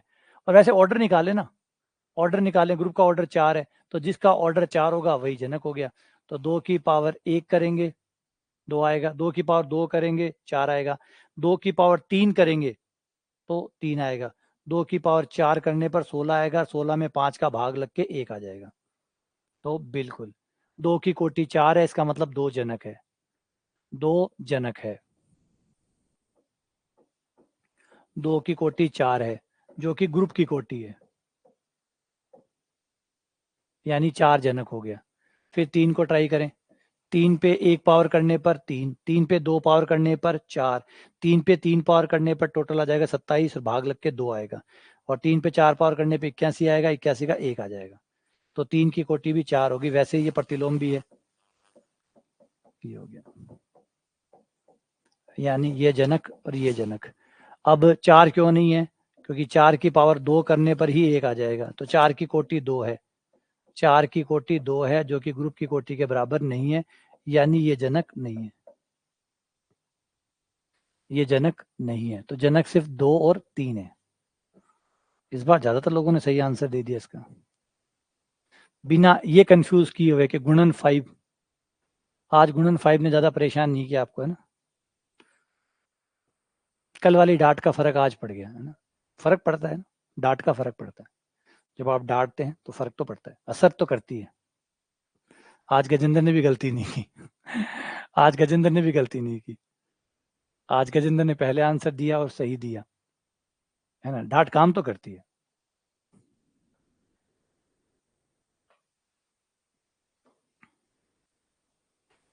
ना। दोनों चीजें काम करती है, मोटिवेशन भी काम करता है, डांट भी काम करती है। मात्रा सही होनी चाहिए, मात्रा सही होनी चाहिए, मात्रा में गड़बड़ी नहीं होनी चाहिए, बस। मोटिवेशन और डांट, खाली मोटिवेशन से काम नहीं चल सकता, करवा के दिखा दो। खाली मोटिवेशन से काम, आप अपने बच्चे को पढ़ाइए, खाली मोटिवेशन से अच्छा नहीं बना सकते। गलत जगह पे डांटना भी होगा, उसी समय डांटना होगा, और सही जगह पे मोटिवेशन भी करना होगा। तो बराबर मात्राएं जो है ना, वो सही समय पे सही खुराक देनी पड़ती है। वो कम ज्यादा हो जाए तो मामला बिगड़ जाता है। चलो आ जाओ इसके ऊपर। 81, प्रत्येक आबेली समूह चक्रीय होता है या नहीं होता? प्रत्येक आबेली समूह चक्रीय होता है या नहीं होता? जवाब है नहीं होता, गलत बात। हर आबेली ग्रुप चक्रीय नहीं होता। आबेली समूह का प्रत्येक उप समूह विशिष्ट होता है, विशिष्ट मतलब पर सामान्य। क्या आबेली ग्रुप का प्रत्येक उप समूह पर सामान्य होता है, नॉर्मल होता है? जवाब भी होता है, ये ट्रू है, ये ट्रू है। तो आंसर हो गया आपका टी। और एस यहाँ कौन है यार? अच्छा, इसका नाम टी कौन है? एस, इसका मतलब ये टी है, फिर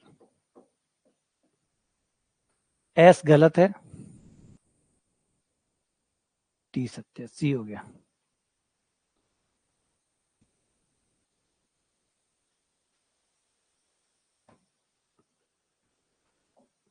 अगला, अगर एच जी का पर सामान्य उपसमूह मतलब नॉर्मल हो, एच नॉर्मल है जी का, तो इनमें से कौन सी बात सत्य है? थ्योरम है ये, कौन सी बात सत्य है?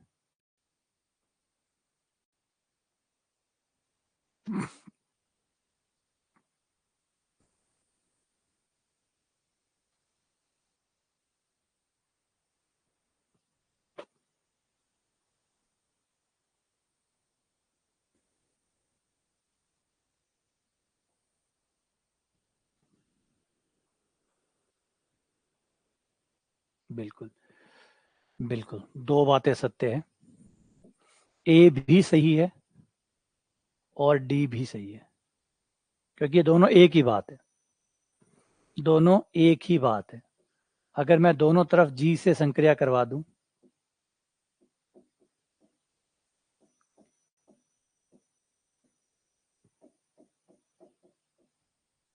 और फिर साचर्यता लगा दूं, जो कि ग्रुप में होती है, वही लगा रहा हूं जो है।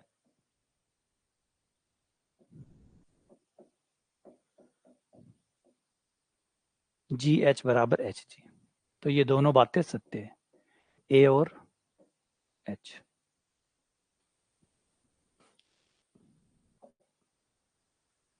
अगला, एच और के जी के पर सामान्य उपसमूह है। एच और जी पर सामान्य उपसमूह, याद करो जब पर सामान्य उपसमूह होता है तो आपको एच इंटरसेक्शन के, ये तो बनता ही बनता है, इसमें तो कोई दो डाउट ही नहीं, यूनियन तो काट दो, यूनियन तो काट ही दो, यूनियन तो काट दो। प्रिया प्रिया प्रिया प्रिया, यूनियन नहीं होता, यूनियन उपसमूह नहीं होता, यूनियन उपसमूह नहीं होता, इंटरसेक्शन हमेशा होता है। ये अगर नॉर्मल उपसमूह है तो भी, अगर नॉर्मल नहीं है तो भी, दोनों ही केस में इंटरसेक्शन हमेशा उपसमूह बनाता है। इंटरसेक्शन सदैव सदैव सदैव उपसमूह बनाता है, चाहे केस कोई सा भी हो। एच के जो है, इस बार जब पर सामान्य उपसमूह होते हैं तो एच के बराबर के एच अपने आप ही बराबर हो जाता है, एच के बराबर के एच अपने आप ही बराबर हो जाता है। क्यों? मैंने पहले ही कहा था पर सामान्य है, पर सामान्य में बायां सह समुच्चय और दायां सह समुच्चय एक ही होता है, तो एच के बराबर के एच हो ही जाता है। तो इस केस में सिर्फ एच और के अगर पर सामान्य उपसमूह है तो एच इंटरसेक्शन के और एच के दोनों ही पर सामान्य उपसमूह होंगे। थ्योरम याद करो, अगर जी जो है, ये जो एच के है, ये सिर्फ उपग्रुप होते हैं, सिर्फ उपग्रुप होते हैं, तो इन्हें एक बात और प्रूफ करनी पड़ती कि एच के बराबर के एच है। लेकिन पर सामान्य उपसमूह है, इसलिए एच के बराबर के एच हो ही गया, क्योंकि दायां और बायां सह समुच्चय एक ही काम करते हैं यहाँ पर, तो इस वजह से वो चेक करने की जरूरत ही नहीं पड़ी, तो वो भी हो गया। तो एच इंटरसेक्शन के और एच के पर सामान्य उपसमूह हो गए। हाँ, थ्योरम पे अभी आज शायद आपको थ्योरम, जितनी भी थ्योरम थी ना, उसका एक पीडीएफ प्रिंट जो है वो मैं आपको भेज दूंगा। सारी थ्योरम आप बार बार बार बार देखते रहना। सारी थ्योरम जो मैंने यहाँ पे करवाई है ना आपको, उसकी पीडीएफ जो है वो आपको भेज दूंगा, या अपलोड भी कर दूंगा साथ में, तब देखते रहना। क्लास का टाइम सुबह 8:30 बजे, दोपहर 12 बजे, शाम को 4:30 बजे, अगर 3 क्लास होती है तो। 2 क्लास होती है तो 8:30, 12, बस 2 ही क्लास। शाम वाली क्लास जब कभी शेड्यूल करते हैं। चक्रीय ग्रुप का प्रत्येक विभाग ग्रुप भी चक्रीय होता है, हाँ या ना? अगर कोई ग्रुप चक्रीय है तो उसका विभाग ग्रुप भी चक्रीय होगा या नहीं होगा? एक खास बात और थी, जवाब है हाँ। दो खास बात और थी, है ना? ये जेनेटिक है, दो चीजें जेनेटिक है, एक चक्रीय था, एक और था, एक चक्रीय था। अगर जी चक्रीय है तो जी बटा एच भी चक्रीय होगा। एक और था, एक और था, हाँ, क्या था एक और? एक और कौन सी प्रॉपर्टी है जो बनी रहती है? एक और कौन सी प्रॉपर्टी है जो बनी रहती है, इधर से उधर बनी रहती है? जी में ऐसा होगा तो जी बटा एच में भी ऐसा होगा, अबेलियन, बिल्कुल। अबेलियन और चक्रीय, ये दो प्रॉपर्टियां बनी रहती है। अगर जी अबेलियन है तो जी बटा एच भी अबेलियन होगा।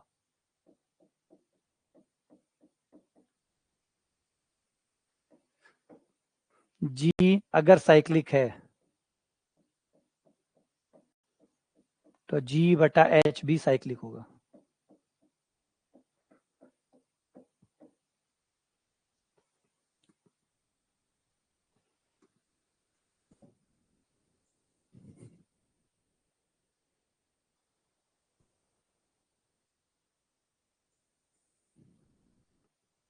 अगला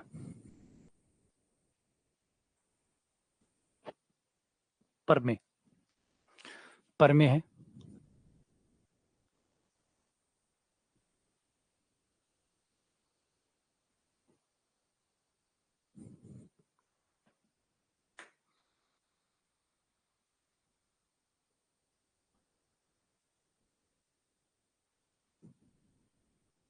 कौन सी परमे है?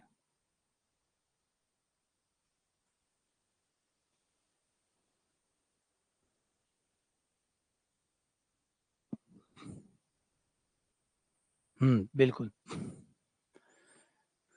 बिल्कुल। अगर एच और के पर सामान्य उपसमूह हो तथा तथा एक शर्त ये थी कि एच इंटरसेक्शन के में केवल ई कॉमन हो, तो बिना क्रम विनिमेयता होने के बावजूद भी ये क्रम विनिमेयता दर्शाते हैं। एक अवयव एच से लेना होगा, एक अवयव के से लेना होगा। ऐसा केवल तब होगा जब ये होगा। ये बात हमने कही थी कि अगर एच जी का पर सामान्य उपसमूह है, के जी का पर सामान्य उपसमूह है और एच इंटरसेक्शन के में सिर्फ ई कॉमन है, अगर ये सब हुआ, ये तीनों बातें हुई, तो आप हमेशा एच के बराबर होगा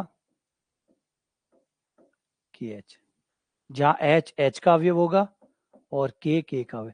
बिना क्रम विनिमेयता के भी क्रम विनिमेयता नजर आएगी, बिना क्रम विनिमेयता के भी क्रम विनिमेयता नजर आएगी। क्रम विनिमेयता न होने के बावजूद भी क्रम विनिमेयता नजर आएगी अगर ऐसा हुआ तो, है ना, बिन बादल बारिश होगी। अगला, आबेली समूह का प्रत्येक विभाग समूह होता है। ये फिर से वही थ्योरम आ गई, अभी बात की थी।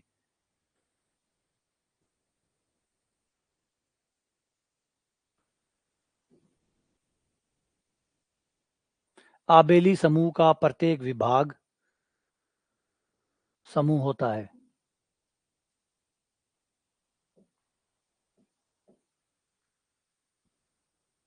आबेली प्रत्येक विभाग समूह होता है आबेली। अगर ग्रुप आबेली है तो उसका विभाग समूह भी होता है आबेली। चक्रीय है तो विभाग समूह भी चक्रीय होता है। अगला, अभाज्य कोटि का प्रत्येक समूह होता है। अभाज्य कोटि का प्रत्येक समूह होता है। अगर किसी समूह की कोटि प्राइम ऑर्डर हो, एक प्राइम नंबर हो, अभाज्य कोटि का प्रत्येक समूह होता है। ए और डी, बिल्कुल ए और डी दोनों होंगे। जवाब है ए और डी दोनों होंगे, क्योंकि जो चक्रीय होगा वो आबेली भी होगा, जो चक्रीय होगा वो आबेली भी होगा। हाँ, आबेली होगा तो चक्रीय होगा जरूरी नहीं है, लेकिन चक्रीय है तो आबेली होगा ही होगा, इसलिए ए और डी दोनों सही है। अभाज्य कोटि का समूह चक्रीय होता है और हर चक्रीय समूह आबेली होता है, तो फिर वो आबेली भी हो गया, तो आंसर ए और डी दोनों होंगे। अगला, जी एक परिमित समूह है तथा एन जो है वो जी का पर सामान्य उपसमूह है, तो ऑर्डर ऑफ जी बटा एन किसके बराबर होगा? ऑर्डर ऑफ जी बटा एन किसके बराबर होगा?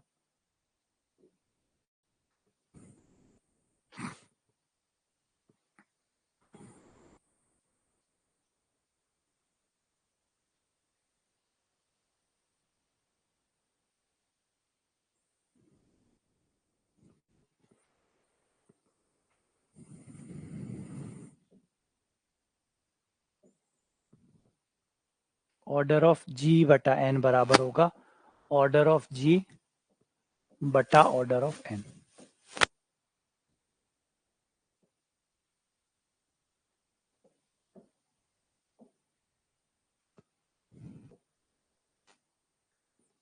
ये पर में है, ये पर में थी, याद करो, ये पर में है।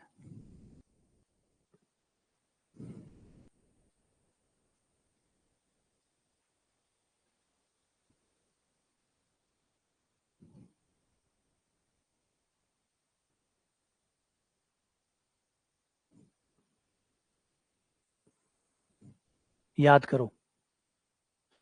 परमे थी।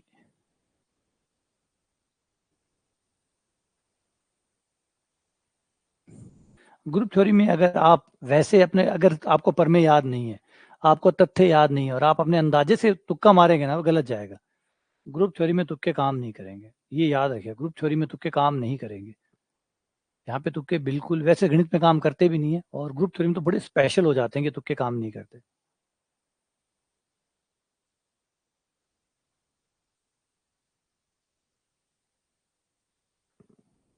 बिल्कुल याद होगा।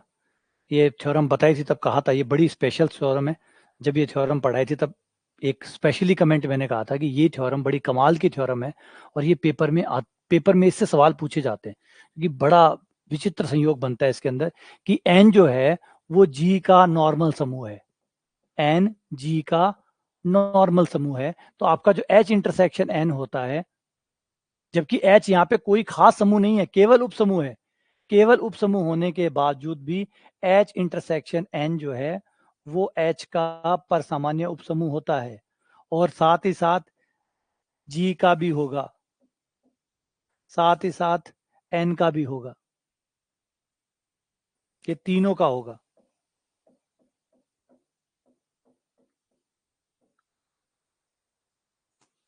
तो जवाब है एच और जी।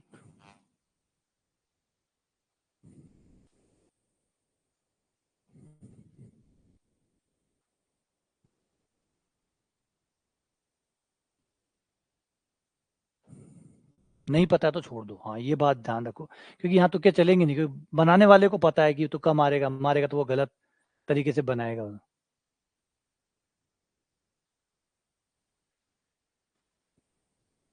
पहली बात तो देखो, एच इंटरसेक्शन एन में कौन से अवयव आएंगे? एच इंटरसेक्शन एन में कौन से अवयव आएंगे? वही तो अवयव आएंगे जो एन के अवयव है। अब जब एन एन जो है वो जी का नॉर्मल है, जब एन जो है वो जी का नॉर्मल है, तो एच इंटरसेक्शन एन किसके अंदर आएगा? गौर करो चित्र वाइज, ये आपका जी है, एन नॉर्मल है, ये एन है। एच इंटरसेक्शन एन कहाँ आएगा?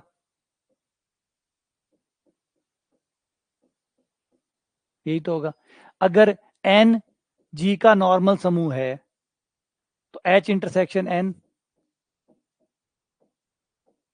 क्योंकि उसमें वही अवयव होंगे एन के। नहीं, थ्योरम देखिए, जहां मैंने पढ़ाया था किताब में एच के लिए लिखा हुआ है, किताब में एच के लिए लिखा हुआ है, लेकिन जहां मैंने पढ़ाया है, जहां मैंने पढ़ाया है वहां मैंने तीनों का बताया है। जहां मैंने पढ़ाया है वहां पे, जहां थ्योरम को एक्सप्लेन किया है मैंने, वहां पे देखो वहां तीनों का बताया मैंने। जहां मैंने थ्योरम को एक्सप्लेन किया है वहां तीनों का बताया।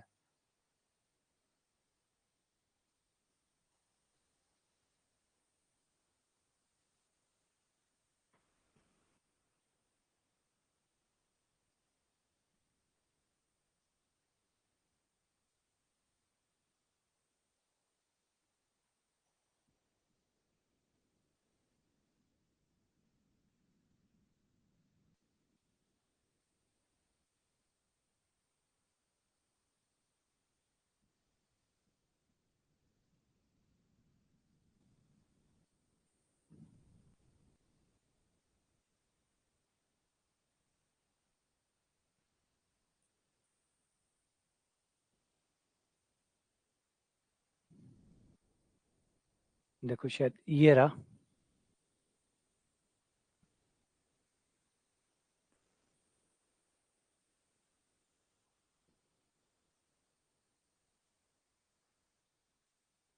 ये देखो ये रहा।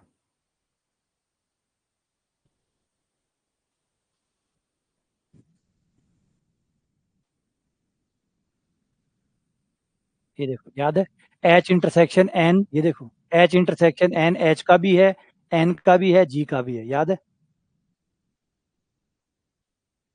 तभी तो मैं कह रहा हूँ आपने पढ़ा है, समझा नहीं है, इसीलिए बार बार देखना होता है।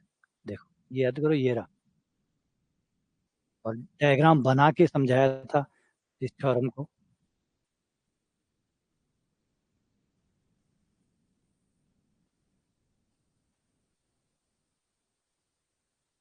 है ना।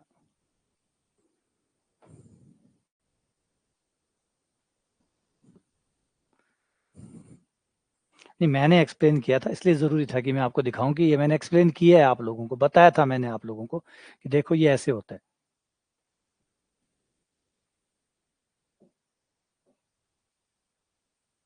ये z है और ये 3z है। इसके जो सह समुच्चय बनेंगे वो कौन कौन से बनेंगे?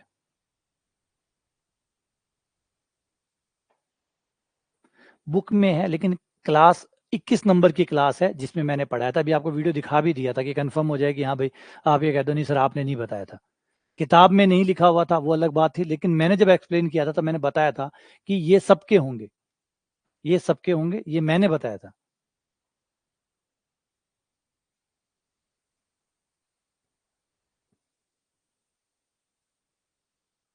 जी जो है वो z प्लस है, h जो है वो 3z प्लस है, तो g बटा h में कौन कौन होगा? तो 3z में ये 3 का गुणज चल रहा है, तो 3 सह समुच्चय बनने हैं, 3 सह समुच्चय बनने हैं।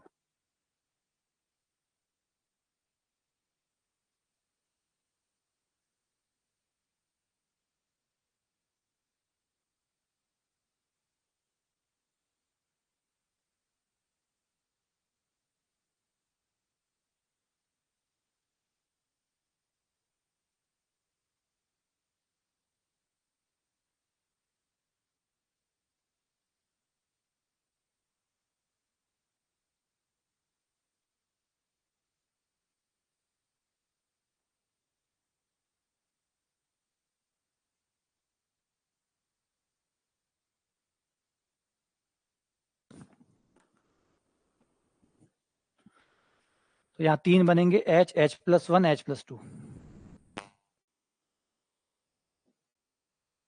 क्योंकि ये 3z है, 3z का मतलब 3 के गुणज,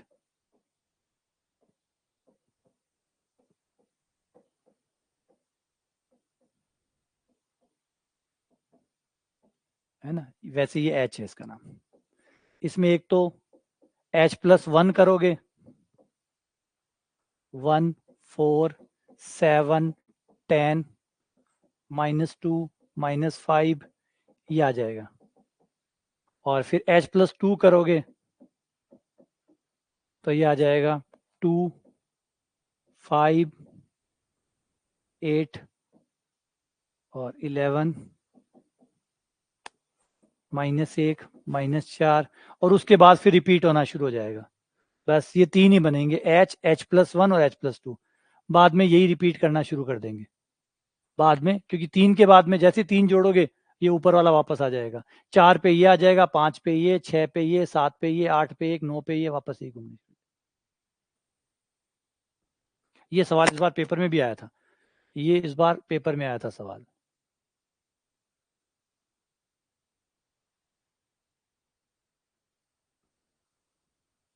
ठीक है ना?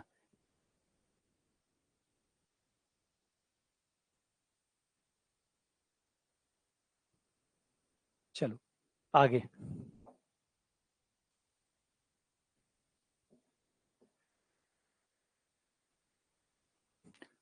ऐसे तो देखो बहुत सारा कंटेंट है, तो ऑनलाइन है, कम से कम एक सोचो, ऑनलाइन है तो कंटेंट पढ़ा तो है, ऑनलाइन में है तो कंटेंट पढ़ा तो है। ऑफलाइन में, जब आप ऑफलाइन में होते थे तो आज से 10 दिन पहले या 2 दिन पहले या कल ही किसी ने कुछ कहा टीचर ने, तो क्या याद रहता था कि क्या कहा था? सोचो, एटलीस्ट हमारे पास आज डिजिटल असेट्स तो है, कम से कम वो कंटेंट पढ़ा तो है, कब क्या कहा था, कैसे समझाया था।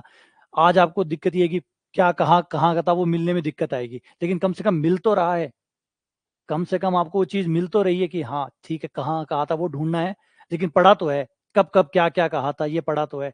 ऑफलाइन में, ऑफलाइन में 6 महीने में क्या क्या कहा था, कहाँ मिलता है वो? सोच के देखो, मतलब शिकायत थोड़ी सी चेंज कर लो, सोच के देखो। ऑफलाइन में जब आप लोग पढ़ते थे, आपकी मोटी मोटी उम्र ऑफलाइन में ही गई हुई है पढ़ाई की, तो वहां याद करो 6 महीने या 12 महीने जो टीचर पढ़ाता था उसने क्या पढ़ाया था, उसका कोई रिकॉर्ड था आपके पास? मिलना ढूंढना तो दूर की बात है। आज एटलीस्ट ढूंढने की तो दिक्कत है कि भाई कौन से लेक्चर में कहा था, ये ढूंढना पड़ेगा, लेकिन पढ़ा तो है, कहाँ क्या कहा था। तो हम कम से कम इतनी बेहतर जगह तो आ गए कि कंटेंट पढ़ा तो है ना? नहीं तो उस समय सोचो, उस समय तो किसने क्या कह दिया वो गया। आज आप टीचर को रात को 10 बजे, 2 बजे, 3 बजे जब आपका मन करे आप वीडियो चला के देख सकते हो कि क्या कहा था, कब कहा था, कैसे कहा था, क्या समझाया था। हूबहू जैसे समझाया था वही चीज दोबारा देख सकते हो। लेकिन क्या ये ऑफलाइन में होता था? लेकिन वही है, हम उससे जितना चीजें इंप्रूव होती है हम उतना ज्यादा और आलसी हो जाते हैं। अब वीडियो हमारे पास पड़े हैं तो अब सोचते हैं पड़े हैं ना, देख लेंगे, बाद में देख लेंगे, और कभी देख लेंगे, कभी टाइम मिलेगा तब देख लेंगे। अब हम और आलसी हो गए, उल्टा चलने लग गया चक्कर। इसकी कोटि कितनी होगी? 3। ये भी की है, 3 बनेंगे अब, है ना? अब ज्यादा आलसी हो गए। जी आपका Z है, H आपका 3Z है। काट मत देना भाई, इनको काट मत देना, लिख तो रहा हूँ। Z/3Z। Z/3Z का मतलब है, Z आपका ग्रुप है, 3Z उसका उप समूह है, और दोनों का विभाग समूह। दोनों के विभाग समूह में 3 बनेंगे। एक तो खुद 3Z बनेगा, एक 3Z+1 बनेगा, और एक 3Z+2 बनेगा।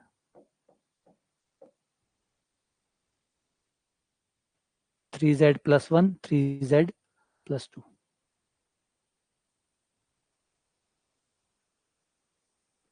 हाँ, अब लगता है, मुझे ये लग रहा है कि जैसे जैसे चीजें ऑनलाइन होती जा रही है ज्यादा परेशानियां बढ़ती जा रही है। मतलब जितनी सुविधाएं मिल रही है, सुविधाएं कमजोर कर रही है। पहले, है ना, पहले क्लास, अब घर पे रह के भी क्लास लेने में दिक्कत आती है। पहले घर से तैयार होके निकल के, बैग लेके, टिफिन विफिन लेके, कई दूर यात्रा करके, बस में चढ़ के कोचिंग करने चले जाते थे और वापस भी आते थे। इतना सब कुछ कर लेते थे एक कोचिंग जाने के लिए। आज घर में बैठ के भी, रजाई में बैठ के भी क्लास लेने में दिक्कत आ रही है। सोचो कि मतलब ये हमारे कौन सा स्तर पाएगा हमारे आलस का, भगवान जाने। क्योंकि जितनी सुविधाएं मिलती है उतना हम और ज्यादा ढीले होते जाते हैं, और ज्यादा सुस्त होते जाते हैं। याद करो ऑफलाइन में, जब मैं ऑफलाइन पढ़ाता था, मुझे याद है कई बच्चे ऐसे हुआ करते थे, जो मतलब मैं चूरू में था, तो कई ऐसे थे लाडनू से आते थे। लाडनू से आने का मतलब है वो 4 घंटे ट्रेन में यात्रा करके आते थे। 4 घंटे वो ट्रेन से आते थे, फिर 1 डेढ़ घंटा मेरी क्लास होती थी वो लेते थे, और फिर वापस 4 घंटे जाते थे ट्रेन में। वापस 4 घंटे, एमएससी के स्टूडेंट जो हुआ करते थे, वो 4 घंटे लाडनू से चूरू आते थे ट्रेन में। फिर 1 डेढ़ घंटे की जो मेरी क्लास होती थी वो लेते थे, फिर वापस 4 घंटे जाते थे।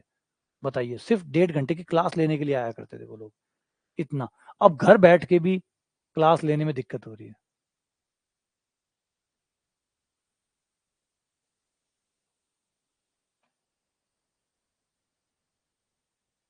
हाँ, जिसकी और सुविधाएं मिली है तो उससे बेहतर होना चाहिए हमें, लेकिन अब तो उल्टा हो रहा है।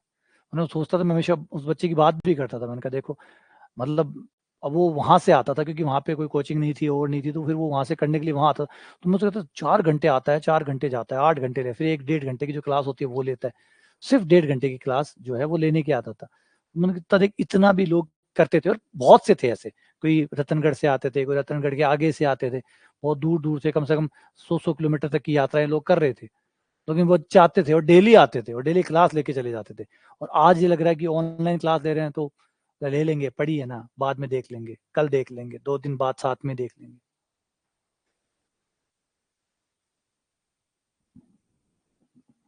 हाँ, वो कविता कहती है मैं भी आती थी रतनगढ़ से। हाँ, तो वही कह रहा हूँ ना, सोचने की बात है। मैं सोचता हूँ कि देख कैसे दुनिया चलती है, कैसे बदल गई है दुनिया। अब तो घर बैठे क्लास लेने में ही दिक्कत आती है। चलो मिलते हैं आपसे, फाइनली ये डन हो गया। आज का 91 हमने कवर कर लिए। शाम वाली क्लास में हम लगभग 120 तक पहुंच जाएंगे, और फिर कल 2 क्लासें और लेके कोशिश करेंगे कि 200 डन कर दें। ठीक है, मिलते हैं आपसे दोबारा।